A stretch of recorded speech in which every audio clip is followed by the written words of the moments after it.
Combo Breaker 2018. We are playing MK9 right now. It is the revival. We've got all the old school players and some new school players.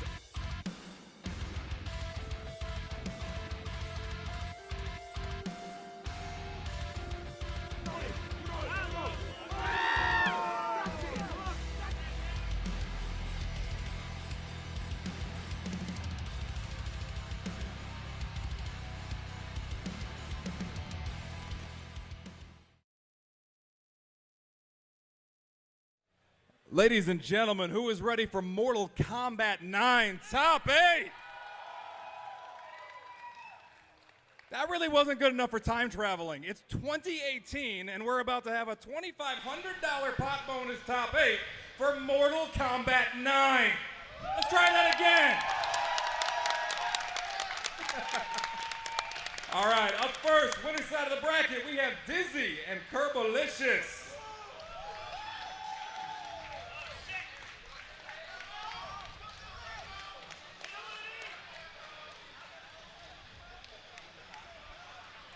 Hello everybody and welcome. My name is Ketchup. My name is Mustard. And this is Mortal Kombat 9, live at Combo Breaker 2018. What year is it? What's going on? I mean, you could have sworn that we've gone back in some kind of time machine to a time where this was the hip go-to NetherRealm game, but it has been quite some time since this was a regular occurrence. So it's nice to see the game come back to life after all these years. It's even nicer to see so many familiar faces come in, and also, they're not just seeing this as some side game, right? We've got so many people here, specifically in this top 8, that have been genuinely grinding and playing and looking for this tournament to be a super important one to them this year. Most notably, potentially, Kerbalicious right here. There's going to be lots of whippersnappers in chat right now that didn't play Mortal Kombat 9. Your favorite players that you watch like now, like young Sonic Fox, that started with MK9. No one really knows how the game works or how it started. This is a perfect opportunity for everyone to really see what made this game tick on a competitive level, and what better way to kick off this top 8. It was the old blood versus the new blood, even during the MK9 days. Kerbalicious and Dizzy. Dizzy, a Johnny Cage player that was so famous, NetherRealm named a move after him in MKX. Indeed, and for none other than the character he played in MKX. So don't get a chance to see that too much nowadays, but back in the MK9 days, it was that forward 3, that eternal knee. The infamous attack, but still, the Dizzy knee, if you will. Indeed. But are we going to see the mirror? That's what I know. Actually, it looks like we're not going to. So Kerbalicious is a confident player, and he is playing all of the top tiers in this. But Dizzy, I'll be very surprised to see him swap off Johnny Cage, to be completely honest. Okay, so here we go. This is going to be our first game. They're going to probably button check first. Yeah, of course. You really can't afford, especially now, considering what other MK9 top 8s we're going to be seeing in the future, right? You want to make sure you're losing games to faulty buttons right now. So, back in the day, Kerbo would try and mirror match this, but he does obviously have a really, really dangerous... Wait a minute. Wait a second. Wait, so that's a mirror match. Which one has the tuxedo? I don't know. One of them surely has to have the tuxedo. Or are they both going to fight for primary costume? No, they're fighting for primary costume, so it's going to be GGA Dizzy in the blue pants and Kerbalicious in the red. Johnny Cage mirror, let's go. Combo Breaker 2018. Mortal Kombat 9, make some noise! This is what we've been waiting for. It's been so many years since we saw some top-level Mortal Kombat 9, and what better way to start off than 2 Johnny Cage players back-to-back. This is pretty amazing. This forward 3 pressure, that knee, that stagger game, this really is where the whole kind of stagger pressure came from in NetherRealm games as we know it today. Johnny Cage really was the forefather of that. The stagger after stagger, just non-stop chip damage. Chip damage being so monstrous in MK9. Now that knee that you see getting thrown out, that forward 3, it crushes all low pokes, and because low pokes were a defensive option back in the day, it's a wonder button. You know, if you think they're going to press the button, you just crush it, hit confirm into that punch, and the invincibility on the meter button that punch. Right, how can we forget? We're going to be seeing quite a lot of that, I should expect. Oh wow, the back 3. Whiffing with the back 3, that launching kick, and again, another one. Loads of combo breakers, and of course, this is going to be Johnny Cage, right? So meter build for days. He's going to have so many breakers when you finally crack the my god. Oh my god. Oh my goodness. Oh my god. Oh, the round's going to go to Kerbo. How many forward 3s will this man take? I'm not sure, but that was explosive. Round 1, it's literally just been 1 round, and we've already seen all that. That's insane. Nice hit confirm into nut punch. There's a jump over, and I like it, the grab.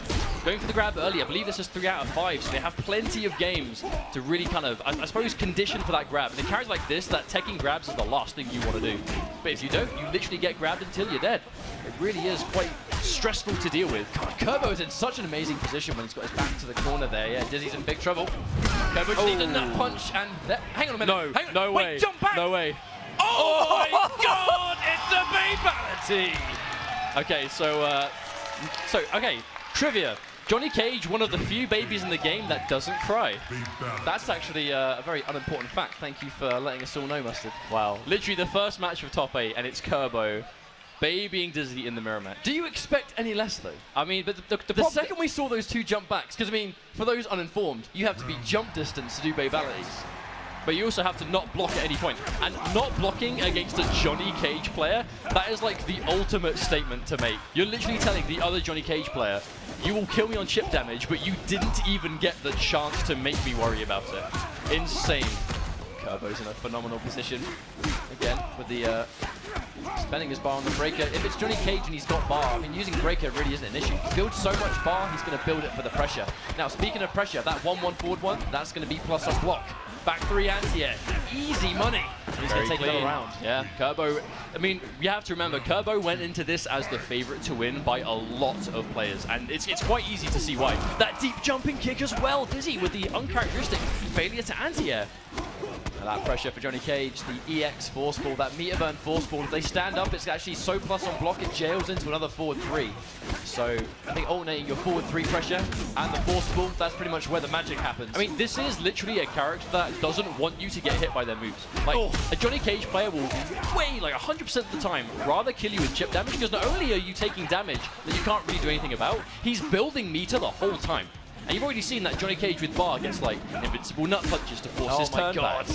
Speaking of forcing his turn, so many forward 3s. Kerbo in a fantastic position in this winner's bracket. Yeah, a dominant game too, to say the least. But I mean, this is kind of what we expected. But necessarily, like against Dizzy, I did expect this to be a little bit more close. But we do have plenty of games. I mean, we can always see the 3-game run back, but it's going to be tough because Kerbo, not only is he doing really well here already, but you know he's really feeling himself. If you've literally hit a babality on someone, at this stage, it's been so long since we saw this, and that's literally the first game we saw.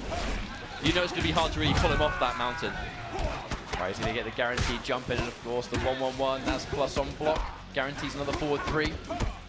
All right, Kerbo now down about half a bar of life. Dizzy now has the advantage. He's going to take it. Nice hit confirm. He also has 3 bar stock. Going to spend 1 now. Oh, Kerbo disrespects. And is that a flawless? I think it's a flawless. Yes, indeed. Word. Kerbo is on fire. I say Kerbo. Dizzy. My word. Johnny Cage mirrors, man. Confusing stuff. One of them should have picked the tuxedo. There's that whip punish again. Now, one thing Dizzy has always been immaculate at in Mortal Kombat 9 is just his general foot-seeking spacing. If you're out of range by, even a pixel, he's going to whip punish you with forward 3 or back 3 and then get a full combo for it. I mean, Johnny Cage is built for what you see right now. This kind of rush down, this aggressive in-your-face style. He doesn't really have much of anything else from full screen at the same level of threat. Like, he has force balls, he has the EX shadow kick. He has options, but it doesn't hold a candle to how dangerous he is at point blank. So Johnny Cage players, they need to be able to play at that range. They need to be able to aggressively make that happen. Kerbo, it's going to be 1 round each. The question's always going to be, who's back to the corner? Because corner pressure on MK9 is absolutely severe. Oh, invincible reversal. Let's go. There it is. Oh, I missed. And there's a full punish. The knowledge. That was always the knowledge in Johnny Cage. Only the forward 3-3 jails. If you do forward 3-3 back 3 into force ball, it doesn't jail and you can crouch. Yeah, of course, we have to really remember that. I mean, it's so rare to even see Johnny Cage players go for it. So by the time you actually see it, you have to be ready. Trying to get it from full screen. Kerbo sitting on a slight life lead, but there's only so long that can last in a matchup this explosive. Oh, nice forward 3, another hit confirmed. At no point can you ever count out Johnny Cage, even if it is the mirror. There's the back 3, waiting for a button press. The counter poke, that full combo punish, that's actually going to be game! And he manages to get a forward 3. Kerbalicious. Looking pretty unstoppable in that first winner's side round. Yeah, that was dominant. That was incredibly dominant. And someone like Dizzy as well, that was so powerful in this game back in its prime. I mean, obviously, I have no doubt we'll see more from him in this top 8 as we move through. But I do believe, moving swiftly on, we have Sonic Fox, the final EVO champ for MK9, taken to the stage. The thing about Fox which, you know, a lot of you guys will know this already, but this was the game that really started it all for Sonic Fox. I remember back in week 1 of Mortal Kombat 9, when I was a whippersnapper myself, I played an online match, and I was in a lobby with some random people, and they say, hey, you got to play this 13-year-old kid. He's amazing with Melina. And I'm like, yeah, all right, whatever. I fight this Melina, and I get my ass handed to me. And I'm like, what's going on? Turns out that was Sonic Fox all those years ago. Well, of course. And obviously that was the start of his tear, really, obviously. Like, he wasn't super dominant all the time in MK9, but he definitely kind of found his footing there. You know, he went from strength to strength until ultimately, of course, winning an Evo for it. And here he is against Sunk, one of the GGA guys. GG out here in force. Not really a huge surprise. I mean, Chicago was such a strong scene for Mortal Kombat 9, and not at all surprising to see them really training up for this event. I mean, obviously we had, you know, return of like 16-bit Dizzy. You know, these guys don't get time to play much nowadays, so it's great seeing them be able to set some time aside, get ready for this event, and also place well. You know, Dizzy getting top 8 here as a full-time working man, right? That has probably not played this game in a considerable amount of time, and it is in itself impressive. But Sunk, this really tidy Cabal, and seeing him in winner's side after seeing him play at GBS yesterday, not surprised at all. This Cabal is clean. Oh my, they're just going straight into it as well. No button checks here. And there's that counter poke on the cartwheel. Armored, safe on block. Sonya has what I could dare say is the best armor in the game. But Cabal, this is the best character in Mortal Kombat 9 because he has everything. He's got damage, meterless damage at that. Amazing armor. He's got a flash parry with that armor. He's got amazing zoning. He's got amazing rushdown. This character has all the tools. But yeah, cross up down too. At the same time, lest we forget Sonya Blade, that military stance shenanigans. As soon as you're blocking a down 4 and you've got that military stance, you're going to be guessing for some kind of pain. Sonic Fox. Wow, I like it. I love the already his use of the EX cartwheel is immaculate. Oh, big whip punish. Dedicated into the overhead sword strike though. I think if he was obviously going for the whip punish, he would have got the charge, but playing it a lot safer, I think. Full combo, down 4 into military stance, danger business. And Zook, he can't challenge. When you think it's your turn to press the button, oh, that's really unfortunate. That is super unfortunate that he was looking in the wrong direction. That's going to be a clean game 1. Sonic Fox already, wow, that was a swift match. I already love the use of Sonic Fox's armored cartwheel. You know, he's kind of dancing at a sweep distance where Cabals want to press buttons and start getting their cancel game on. And if you just armor straight through it and don't give them a chance to start it. Well, so what is that control pad he's using? These retro pads, these 360 pads back from the dead. I mean, I had to get mine, and I hated it. Well, I mean, that's probably why you're not on stage. It was a disc. It was just a disc on a control pad. How do we do it? Well, evidently not well enough. No, there's that down 4 military stance again. So manages to guess, but there we go, back to back. That's the danger. That wonderful anti-air too. But actually, one of my favorite things to watch about MK9 is how viable like standing anti-airs are, because like obviously the jumping attacks are universal. Every character has the same jumping punch. Every character has the same jumping kick. So your and the same jump arc for the most part. So your anti-air timing is pretty much universal. So if you can get it down, it's really useful in the long run. The problem with going in for those Nomad Dash cancels is Nomad Dash on block is horrifically unsafe. So if you miss time you cancel, you're just gonna eat a full combo for it.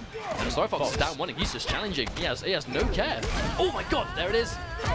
That forward 4 into Nomad. Oh, here we go. Yeah, he's going for 2 reps. Keep it safe.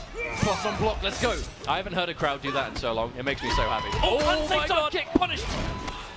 He canceled it. Oh no! Did he drop the cancel, or was that just the ultimate call out? Like, you're going to press a button here. I believe he dropped the cancel there. But Sunk, one of the issues he's always had is he's had amazing execution, he has amazing knowledge, but tournament pressure can get the best of him. I mean, he is sitting here winner's side, so he's been doing well for himself up until this point. Oh, wow, that crossover. Cheeky stuff from Sonic Fox. No. Oh my god. Yeah, the diving kick. Going to connect. Sunk already down half a bar of life. Yeah, he has to watch out. Buzzsaw. I believe that's like a 0 frame instant start. It's quick. At the very least, it's a fast projectile. Very hard to trade with. Have nightmares of trying to teleport it and getting hit by the Buzzsaw on the other side. And that gas blast zoning. This is really one of the main things. Oh, there it is again. Oh my god, it whips. But no punish. He's going in for pressure. Oh, but interruption on the down 1. He's got armor. You have to watch out. Instant jump kick. Sonic Fox with the call out. Wow. No brutality in this game. Yeah, that was actually... to be fair, like, I see those moves and I just expect it to brutality. So when it doesn't, I'm like almost disappointed. A clean run from Sonic Fox though. I mean, Sonya is such a Sonic Fox character, but I mean, this is the character he won Evo with, I believe. I mean, Fox made a name for himself with Melina. And then when he discovered Sonya and just how insane this character is, it's almost like Sonya kind of almost defined how aggressive he is in NetherRealm games today. Maybe Michi does have all the tools at the very least. Nice punish. That's going to be meatless too. Oh, that's going to do so much damage. And there's the military stance. And she has so many mix-up options from military stance.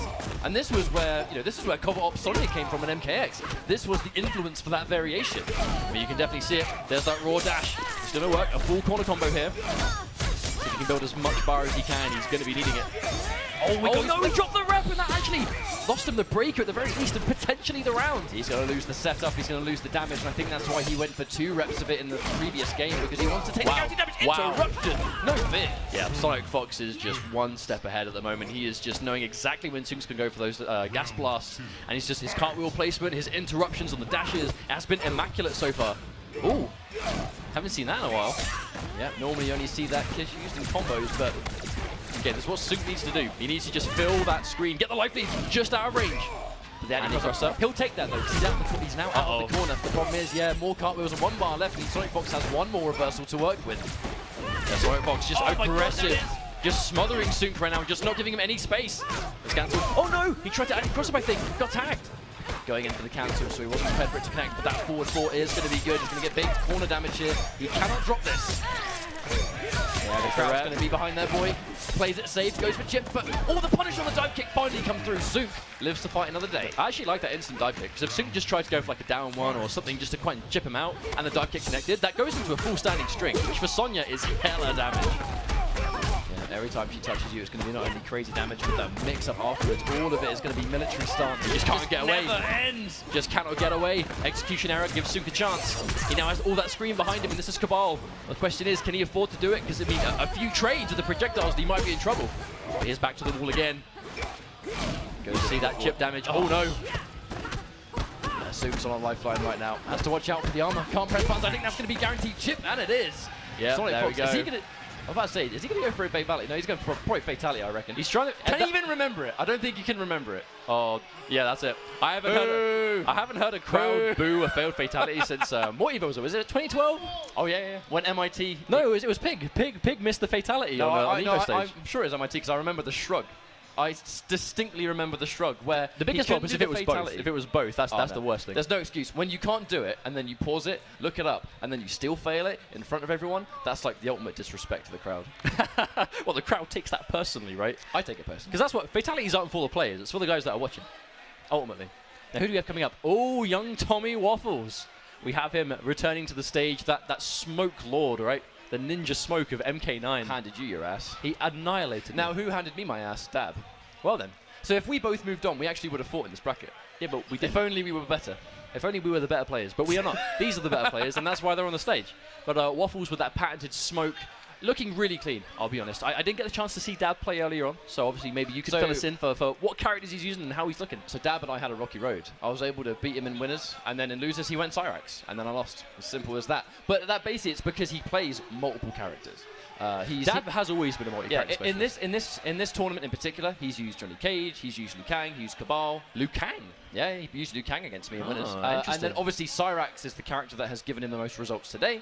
For those uninformed, while we load it up, tell us a thing or two about the resets with Smoke and Cyrax. How do they work? So if we do in fact see Smoke versus Cyrax, that will be quite a fitting matchup, considering both characters had access to guaranteed resets that would give you monstrous damage for often very little meter spent. You're looking like 1 bar, you're looking at 70%, 80% and above, depending on how close you are to the corner or what you get. But generally speaking, these characters will hit you once and might take a round on it. So you have to be so careful. And I hear we do have Cyrax played in. Yeah, so I do believe button checking. I mean, it's a button check for sure. So the resets are a bit different. Cyrax's reset combos came from an unblockable bomb that you would set up, so exactly. It's 2 combos in 1, and Smoke's, basically we're getting his OTG smoke bomb to pick up instead. Yeah, we're going to be button checked. There's no way on this earth Waffles is using anyone that's seen Smoke. Yeah, absolutely. So that's it though, that's the big thing, and you will probably see it quite a lot if Dab has a good series here, but the Cyrax exploits, or the resets I should say, involve the fact that his bombs, like his ground bombs in MK9, are fully unblockable. It's a straight up throwback to UMK3. So, when you use a net, obviously your opponent is locked in space, they're hovering in the air, or whatever it is you do, they're stuck there. If you use a second net in a combo, when the net has already been used, there's a little animation of them kind of pulling the net off themselves.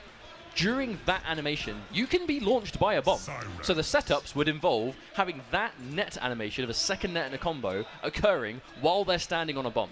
Well, And we're then that moments would launch away. them. We're moments away from going to be seeing it. It's going to be the battle of the reset characters, GJ Waffles and Coalition Dab. I'm very excited for this one, I must say. Let's go.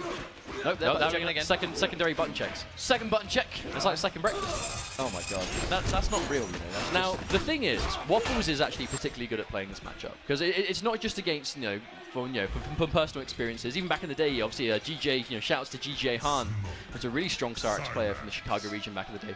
And he was just as good at it back then. This has always been a matchup that Waffles has seemed comfortable in, because he really just oppressively knows how to win the neutral. The smoke bomb tracks, he has access to the shake, so he can deal with the net, and generally speaking, just has a lot of answers. But that air grab, the air grab is immune to the smoke bomb, so it's a good way of advancing space, just like that, you see.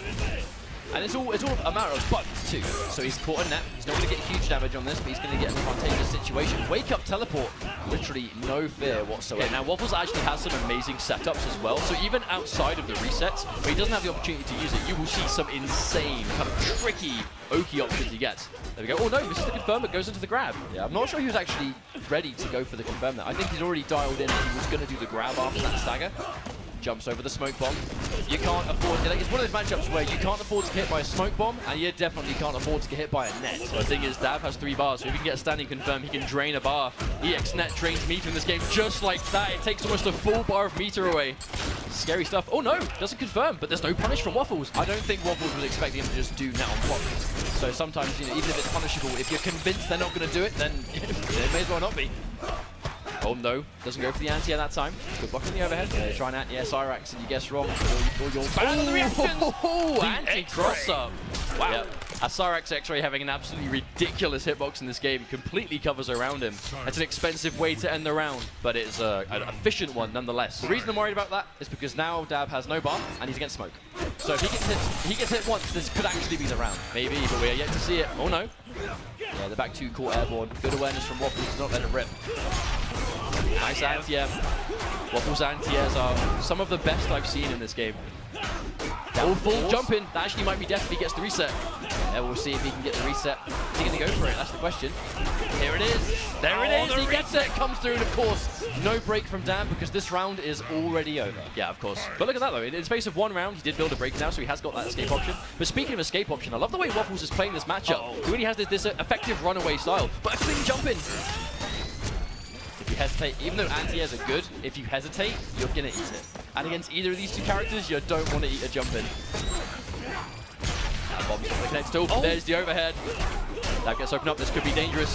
Oh, goes to 3-step, doesn't get it. But you still get a chunk of damage, so it's not the end of the world. It's almost a win-win for Smoke, in essence, because you don't spend any bar on the initial hit, and then if it doesn't OTG and it doesn't pick up for the reset, you still get a good chunk of damage. So regardless, you're going to do damage, and here we go. That's going to be a game. Air grab. The air grab Into OTG. I love it. I love it. That was really smart. That was to avoid the breaker. The air grab, which I believe is unbreakable, if my 6-year-old knowledge has not failed me, into the OTG. So none of that was breakable there. Really smart.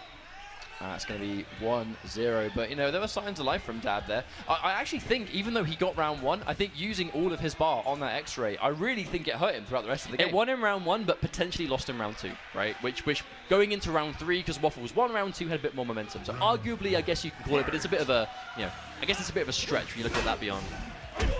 Nice anti-cross up, but doesn't turn anything I like feel like Smoke has some of the best low pokes in the whole game. Now Dab doesn't have a breaker, so this is going to hurt. Oh no, he drops it! Uncharacteristic drop from Waffles. Normally a very, very good hit rate on those resets. Okay, there's the chest saw, is an overhead. Cyrax can go for the EX ragdoll, which is a low, so he does have elements of a mix-up there.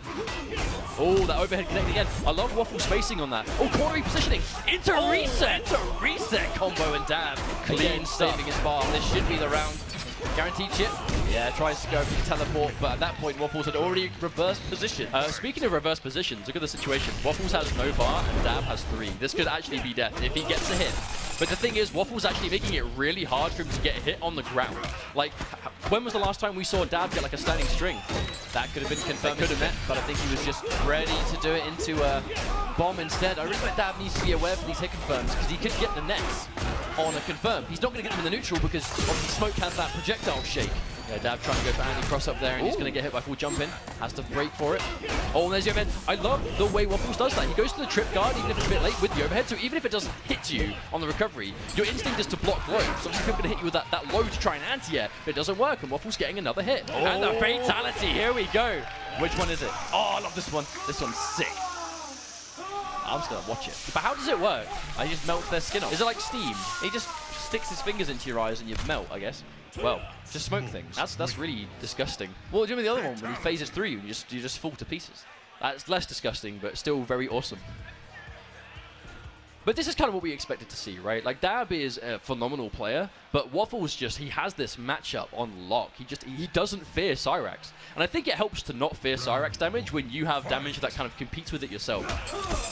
That's always the trump card, I think. The first hit going to Dab is going to be big, though. Getting the first hit in this matchup is so important. I assume he's going to have to do it. Yeah, no reset attempt, of course, but he gets clipped by the extra part of that string. Wake up teleport. I feel like Waffles has been in full control of this set from start to finish. Absolutely. Dab can get a command grab. What can he get off it? Oh, no. Yeah, expecting a jump out as he goes in for the 2-1, but already airborne, so the 1 doesn't connect, and that's unfortunate. Net confirmed. Yeah, it's going to hit. But can he time it so the back two doesn't actually whiff? No, just goes for the stand. Ooh, goes for the shake. Oh, actually still picked up. That's it. Wow, and that's it. Match point for Waffles. This is loser's side. If Dab loses this, he is out of the tournament. I mean, you know Chicago's going to want Waffles to move on because he is the hometown hero here. And everyone that played this game is going to want Cyrax to lose. I mean, yeah, of course. Me included. Wow. Well, just Cyrax. I love Dab. I love him.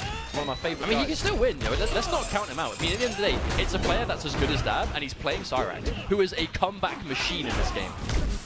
Then again, though, that's the connect. Uh-oh, look at the bar. Look at the bar.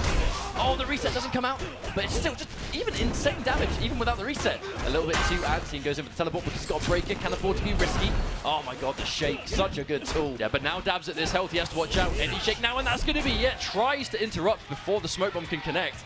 And won't manage to do so. Waffles is going to move on the loser side of the bracket with a clean 3-0. Unfortunately, Dab eliminated, but congratulations on getting top 8 nonetheless. This was a really interesting tournament so far. You know, even to get top 8, every single pool, you look at most of the names and you go, oh my god, that person's in my pool. Because everyone's come back. This whole tournament has just been a blast from the past. Like, straight up. There are so many familiar faces. Obviously, not everyone is here, so hopefully we'll get a chance to reconvene and have another one of these tournaments one day. You know, who knows? Maybe Kombat Breaker 2019. Who knows what will happen? But generally speaking, this has just been a great experience, right? Just in the situation to stand around among all these MK9 setups and all these familiar faces and a bunch of new ones, right? Players that we've seen come out of the woodwork for MKX, you know, Injustice 1, Injustice 2, that have gone back to play in this tournament because they just happened to play MK9. Even if they didn't play it competitively back then, now they are competitive players. You know, they're like, okay, cool, there's a tournament there, I'll enter it. And then there's a few names like that. For example, Gunshow. Gunshow is in my pool with Scarlet. You know, he made his way to losers finals of the pool. He did really well. And Scarlet, I mean, how many Scarlet players were there? Like what? Crazy Dominican, you had, I feel like I'm forgetting. I know who you're trying to talk about. Zarakamaka, of course, played Scarlet as well. Just a very uncommon character, and you know, made her way to Kombat Breaker 2018. I mean, Scar as well. Scar, how can I forget Scar? Of course. Now, we have another match in the loser side of the top 8. Comp Bros, you may have seen them last year at Kombat Breaker, actually put in the work with Black Canary and Injustice 2. And Biggs. I've actually seen Biggs around throughout the day. He's actually spent a lot of the day with Dab, so if this button check's legit and we do see Liu Kang, I'm actually kind of excited to see Liu Kang, because even during MK9's prime time, Liu Kang was not a popular character. So there were just characters in MK9 that just people didn't really play. And for some of them, they just weren't very good. Like, for example, your Kano, your Striker, your Shiva. These characters that were universally just not very good. But then you had people like Liu Kang that were kind of sitting around, sort of, I suppose, like, let's say perhaps like the middle of the game, that were not terrible, but definitely not like super, super strong at the same time. But it definitely depended on kind of each region, right? Ooh, Scarlet versus Sonya. You were just talking about Scarlet. Now, the thing about Scarlet is that she was actually a brand new character at MK9. She hadn't been in previously. Very there's probably a button check, right? Yeah, for sure. Well, I hope so. If not, it'd be cool to see Scarlet. It would be brave to pick an execution-heavy character like Scarlet at this tournament. And again, like we said, right, there are plenty of players that have been hella grinding for this event, so I don't know if that's necessarily a problem, especially at this point of the tournament when we're literally in top 8, right? These are the best players on the day. These are the best MK9 players here right now, and, you know, that's probably for a good reason, because they've put in the effort, because they've put in the grind, and here they are. So currently sorting out their pads. But I mean, there are so many characters in this game that were just really fun to play. Even if they weren't competitively like the most viable in the game. So like Scarlet was one of them. Rain was a big one. You know, Rain really was a fan favorite character, and for good reason. You know, obviously the thing about Mortal Kombat X, for example, being able to fight against NPC Rain when he has basically the MK9 moveset, and he's still just as fun to play. Speaking of which, Baraka was another cool character that we didn't see too much of, but was pretty sweet. Even saw Ermac earlier on. Ermac is, well, I think Ermac was always a bit of a crowd pleaser, because he was just very, I suppose, solid, right? Just solid is a good way of summing up a lot of the characters in the game. But what really set aside, you know, for those of you wondering that, you know, what happened with this game, you know, what made characters good, it was very footsie based. It was very heavily focused on the neutral. Obviously, seeing, you know, a lot of downfalls. You know, those crouching back kicks are incredibly long range. They have good advantage on hit, so you can move in and continue your offense. But a lot of characters had some truly just insane tools, right? Like Cabal, his cancels, and his gas blast game, Cyrax damage, smoke damage. But here we are actually going in. So Compros is going to be running Katana. MK Jakes is going to be Sonya Blade. This really was a matchup that we saw regularly by the end of MK9. You know, Katana was very, very popular. Sonya, especially by the end of the game, we saw her in absolute droves. And it's for good reason. She really is within that top 5 of best characters. Katana, always been fundamentally sound. You know, I know we had a 16-bit in this bracket. Shouts to you, man. Good to see you back. But here we go. Okay. Oh no, drops the combo. Wake up kiss. That should be a confirm. That's the cool thing about Katana and MK9, which you'd actually use the meter burn fan toss to extend damage. But it was almost like a stun, in effect, rather than MKX, where it would kind of launch and then kind of keep them airborne. Here's that neutral, right? That Katana game. The fans are highs unless they're EX, so generally speaking, you just have to not really worry. If you have the life lead against Katana, you can kind of just neutral crouch a lot of it, but then at the same time, she builds so much bar. Look at that super bar just go up. Insane. That's a really solid start. Katana, one of the best Zodas, actually, in MK9. She had really, really good projectiles. Very, very historically hard to get in on. There's always one golden rule, which was don't jump. The second you jump against Katana, you eat an air fan, and that's it. You get full combos for days. Wow. There's that Sonya pressure. Military stance. She has, you know, she has the low, she has the overhead, she has like a couple of mid tools she can go for. Yeah, it really is like a defining feature for Sonya. It's an incredible move, and it's an incredible move in what is already quite an incredible move set. It's a very complete character of Sonya Blade. And there it is, cartwheel, that armored attack, getting a full combo, leaving standing too. Oh, the grab, of course. Really, really good option, and another mix-up. Goes into the kick. The second you realize the takedown happens, the kick adds such a chunk of damage. Now this is definitely where Sonya wants to have you. Be near the corner, and she's within that jump distance. She has one of the best down fours in the game as well. All the jumps! Expecting an anti-cross up, so the jump kick was a good choice. Yeah, breaker for breaker. Back in this neutral game. Oh wow, nice clean anti-air. Even if standing normals were great anti-airs, down twos were like such a go-to anti-air anyway. Consistent, fast, good hitbox. You've got to be careful now though, because at this health you get hit by anything. I mean, Katana does have quite considerable kind of unbreakable projectile combos in this game if you get the right opening. There's that military stance, watch out. Yeah, goes in for the NGP, expecting some, trying to make the cartwheel whiff, I think. And that's why she has so much control. Oh my god! Wow, that was the longest walk-up I've ever seen in MK9. That was insane. A clean game one though. And we saw at the end, when Sonya lands up close, and you kind of expect a armored counterpoke with the cartwheel. The second you expect that, and you're sitting there respecting it because you're waiting for the armor, you know, she gets so much more aggressive potential because she knows you're blocking. It's the amount of, like, conditioning that she gets. This conversion.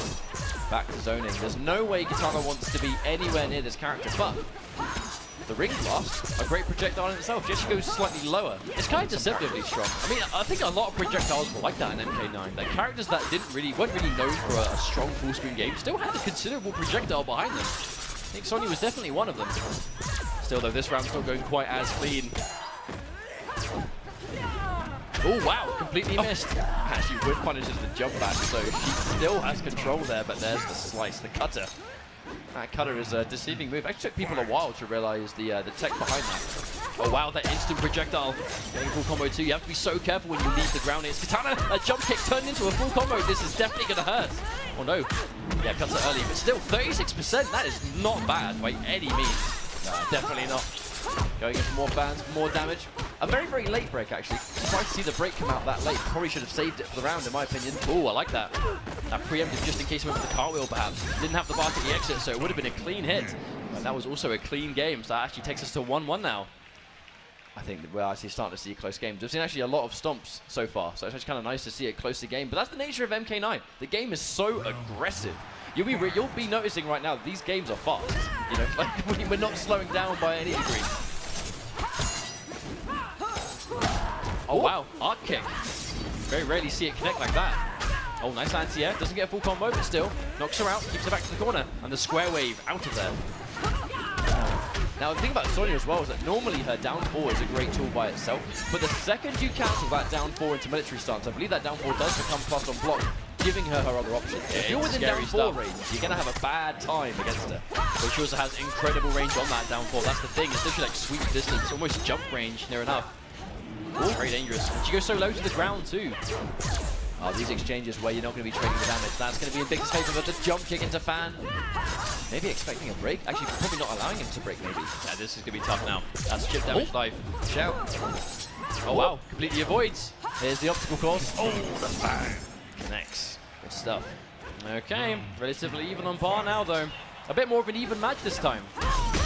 Ooh. Do you reckon I was like, autocorrect? I'm not sure. That didn't really look intentional. But you know, he'll say yes to square wave regardless. Nice clean anti-air. Nothing wrong with that. Good old-fashioned down 2. That uppercut does a nice chunk of damage by itself. If you know that Katana's going to jump kick into Fan, I think that's the answer, really. The instant down 2 to check the active range, the jump kick. Jump kicks, actually, the reason we're seeing jump kicks into the punches in MK9 is because they had so much more priority over grounded normals. Jump kick was a good way to beat anti-air attempts. Well, it's like we said earlier, right? They're universal jumping. Everyone's jumping punches the same, everyone's jumping kickers the same. So, generally speaking, you would always look to anti-air those punches, and the kicks are so much harder to deal with. Ooh. That's a good conversion on the meter burn fan toss. 2-1 now. As we really kind of think, what adjustment can you make in this kind of situation when Katana is kind of just winning the neutral that solid? Well, if you're Sonya, the goal is going to be just get in and stay in. That's ultimately what you have to do. But against a character as aggressively keyboard heavy as Katana, and when she throws her fan, though, she moves backwards. Like, it really is a good combination of things. And dropping the MJP, so there is going to be damage and setup left on the table there. Yeah, drop the combo, but then got anti-ed for it too, so that's a nice quick momentum shift. Yeah, really trying to close in that space, but Katana, she has such a good neutral in terms of like just pure projectile. Oh wow, walks straight into the last hit of that string. Dowie expected him to finish it. That was an opportunity, but broken straight away. One of the benefits of characters like this that do a lot of their neutral is just special moves. They build so much bar in the process.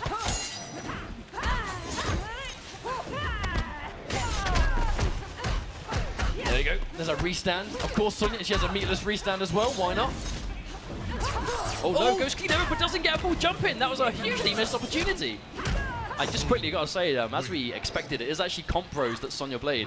Did think it was a bit weird seeing him play Katana. I was pretty sure that it was probably Sonya. But that is it. So comp pros is our Sonya player, and Biggs is Katana. So it's Biggs that's currently 1 game away from moving on. I didn't want to say just in case. I didn't want to be rude. Yeah, of course. But we know now. We know for sure. Comp pros fighting back, which is really quite nice. Even whipping that fan, 1 bar of meter. The second you've got 1 bar of meter in this game, it makes such a big difference. Especially if you've got armor. Like, the matchup against Sonya changes drastically if she has a bar and if she doesn't. I mean, armor wasn't really quite as common in MK9 across the board. And if it was very rarely as strong as her cartwheel. And that's why she was so good, because that armor was like, you know, before there was MKX armor, which was really, really, you know, super strong. She had that and no one else did. Oh, nice. Anti-air down 1. Don't see that too often. Clean. No military stance though. Whip punish for days. There's the break though. Biggs building bar.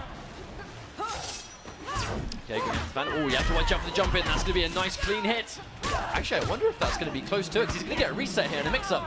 The grab is going to be good. And comp pros 2-2.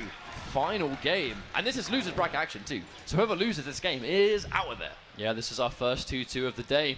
I mean, it has been relatively one-sided up until this point, so it's nice to see a bit of a back and forth, but still.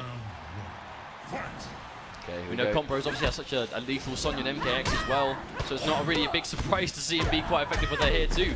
Instant air dive kick. I mean, I believe the speed of instant air dive kick was like, when it was on crit, it was almost like 6 frames or something crazy. I can't remember. It was a low crush. If you're going to poke, instant dive kick will crush it for days. Yeah, I can't remember the exact frames of it, but it was by this game's standards, it was very quickly. And also because it goes into a full standing string, it's just an added damage, right? You can use it to punish certain things, you can use it to trip guard. It's such a powerful attack by itself.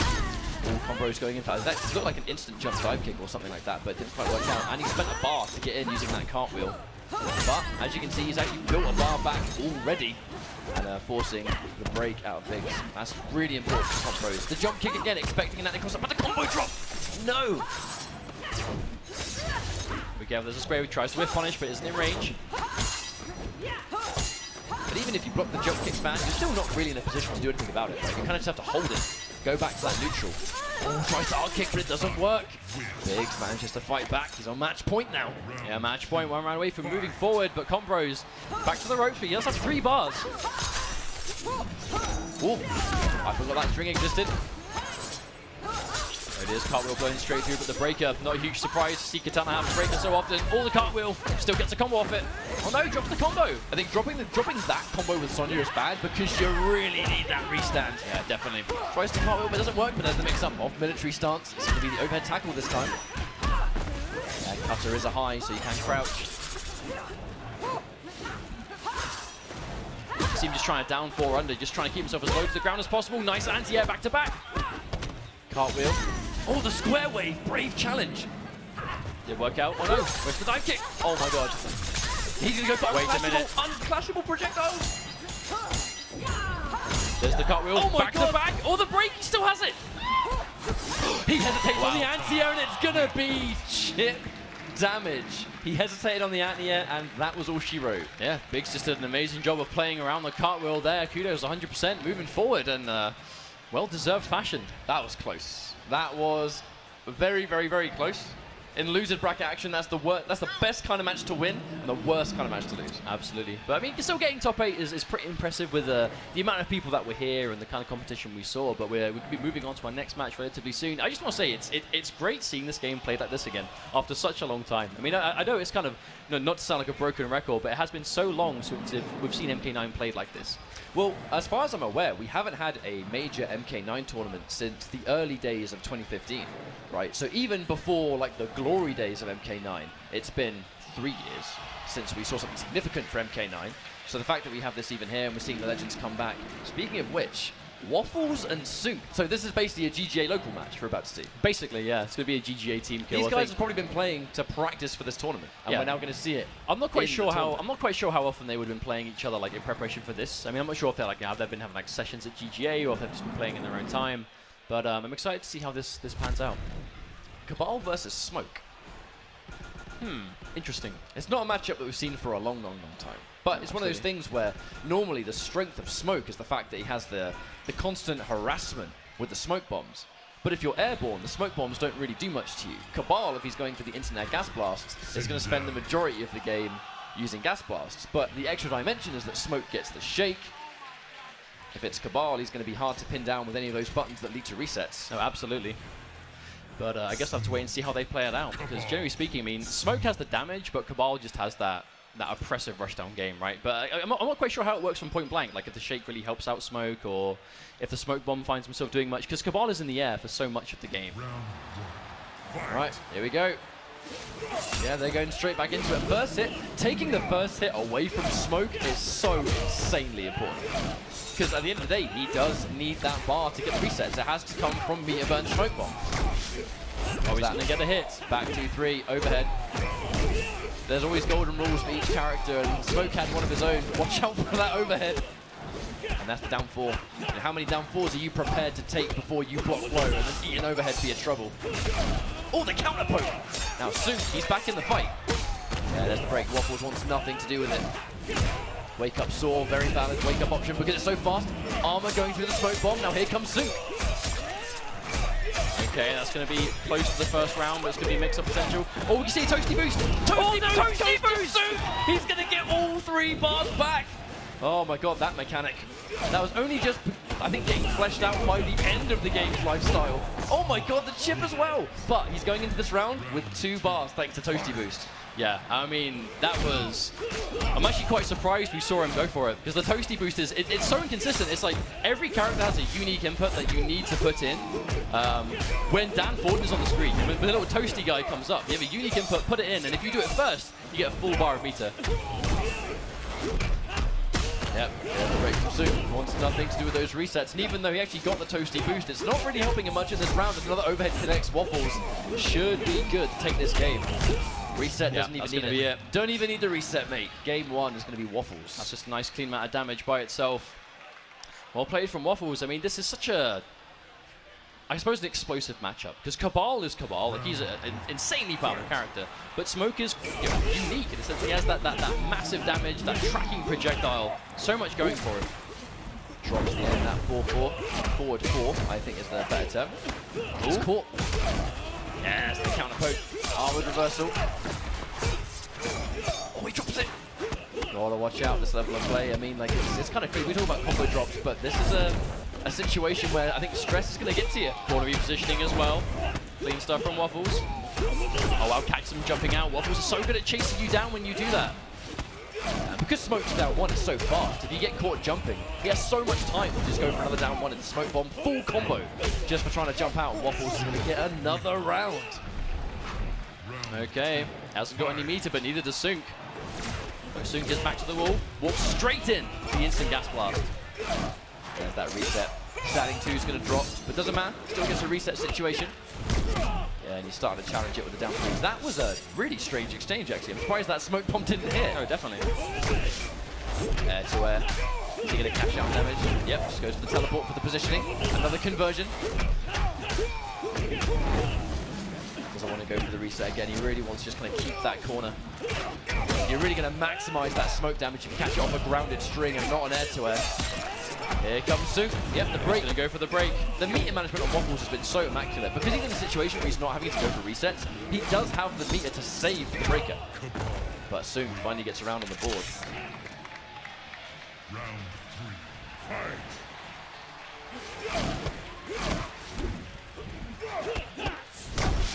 Oh my god!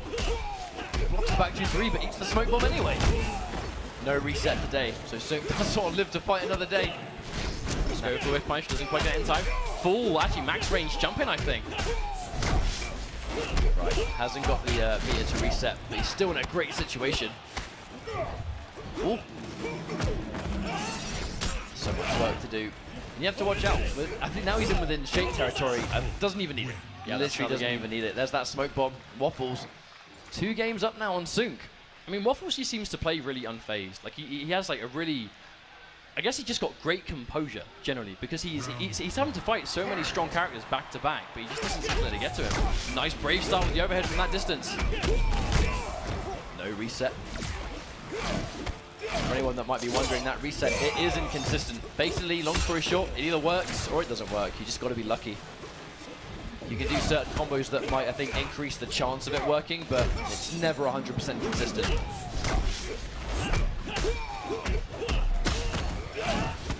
Okay, there's that interrupt. That down 3 going to do well. Oh, and he doesn't want to take more down 4s because he didn't chip territory. That was a nice pickup. Round 2, fight! Waffles is on match point.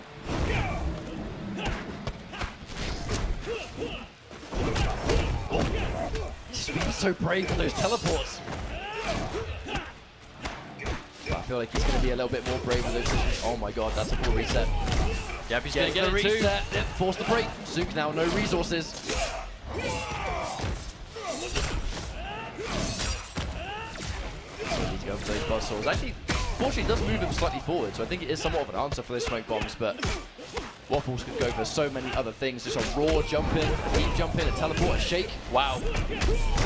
Wow, that's going to connect. That was such a clean way to finish off, and Waffles going to be eliminating Sunk here in this top 8 moving forward. Waffles, he's running a bit of a gauntlet.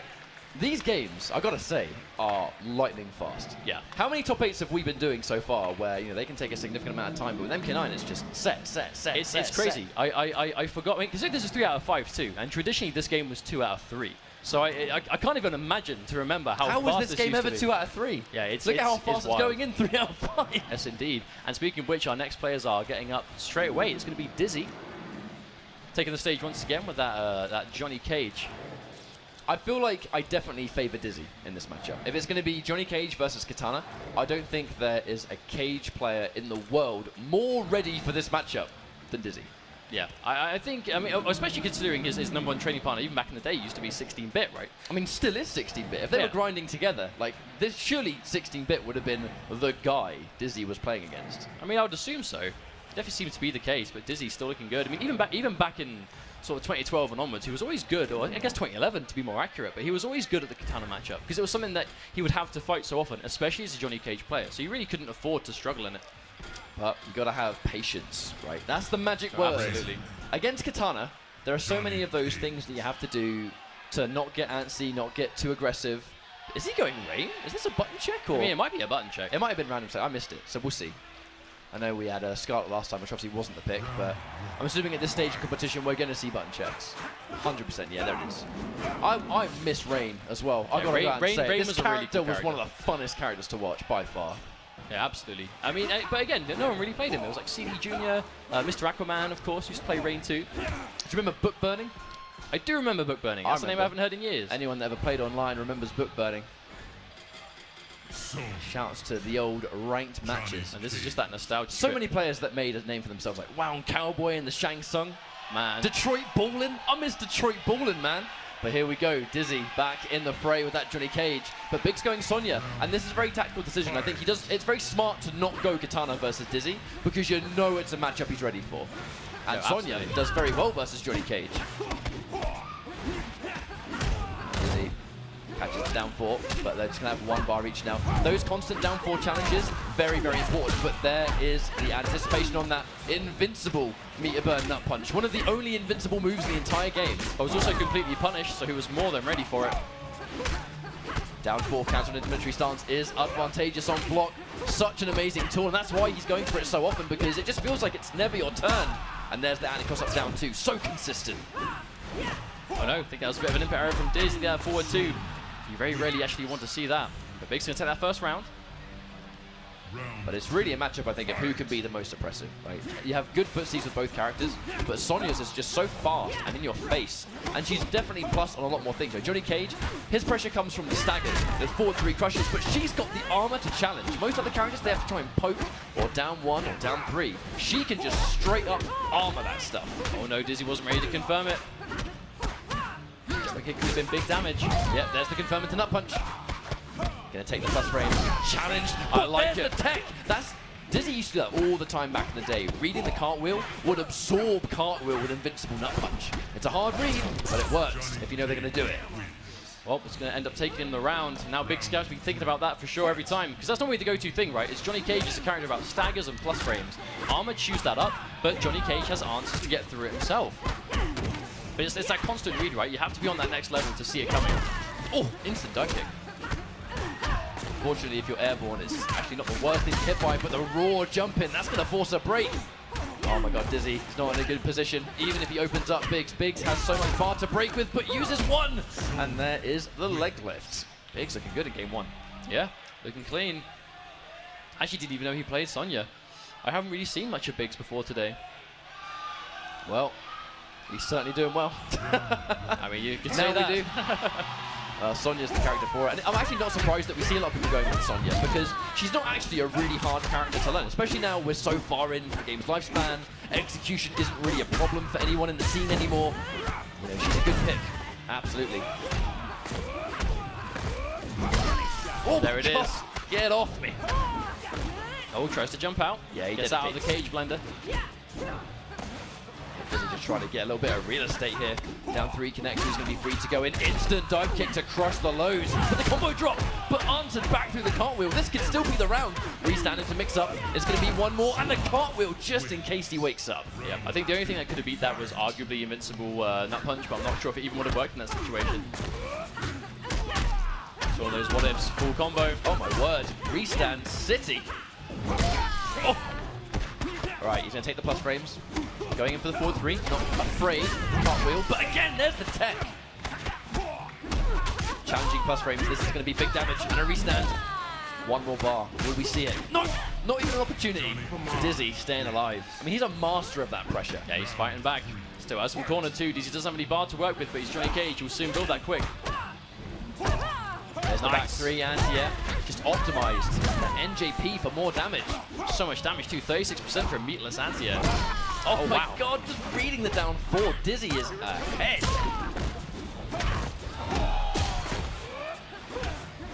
Down four, yeah, there's the pressure. This is definitely Dizzy's situation, but his back is to the corner. Has to watch out. Oh my god. Getting caught by the gut punches. Oh my god, that's a punish. Here we go. One more mix-up could do it. Oh, my wow, god, there's the read. brave stuff.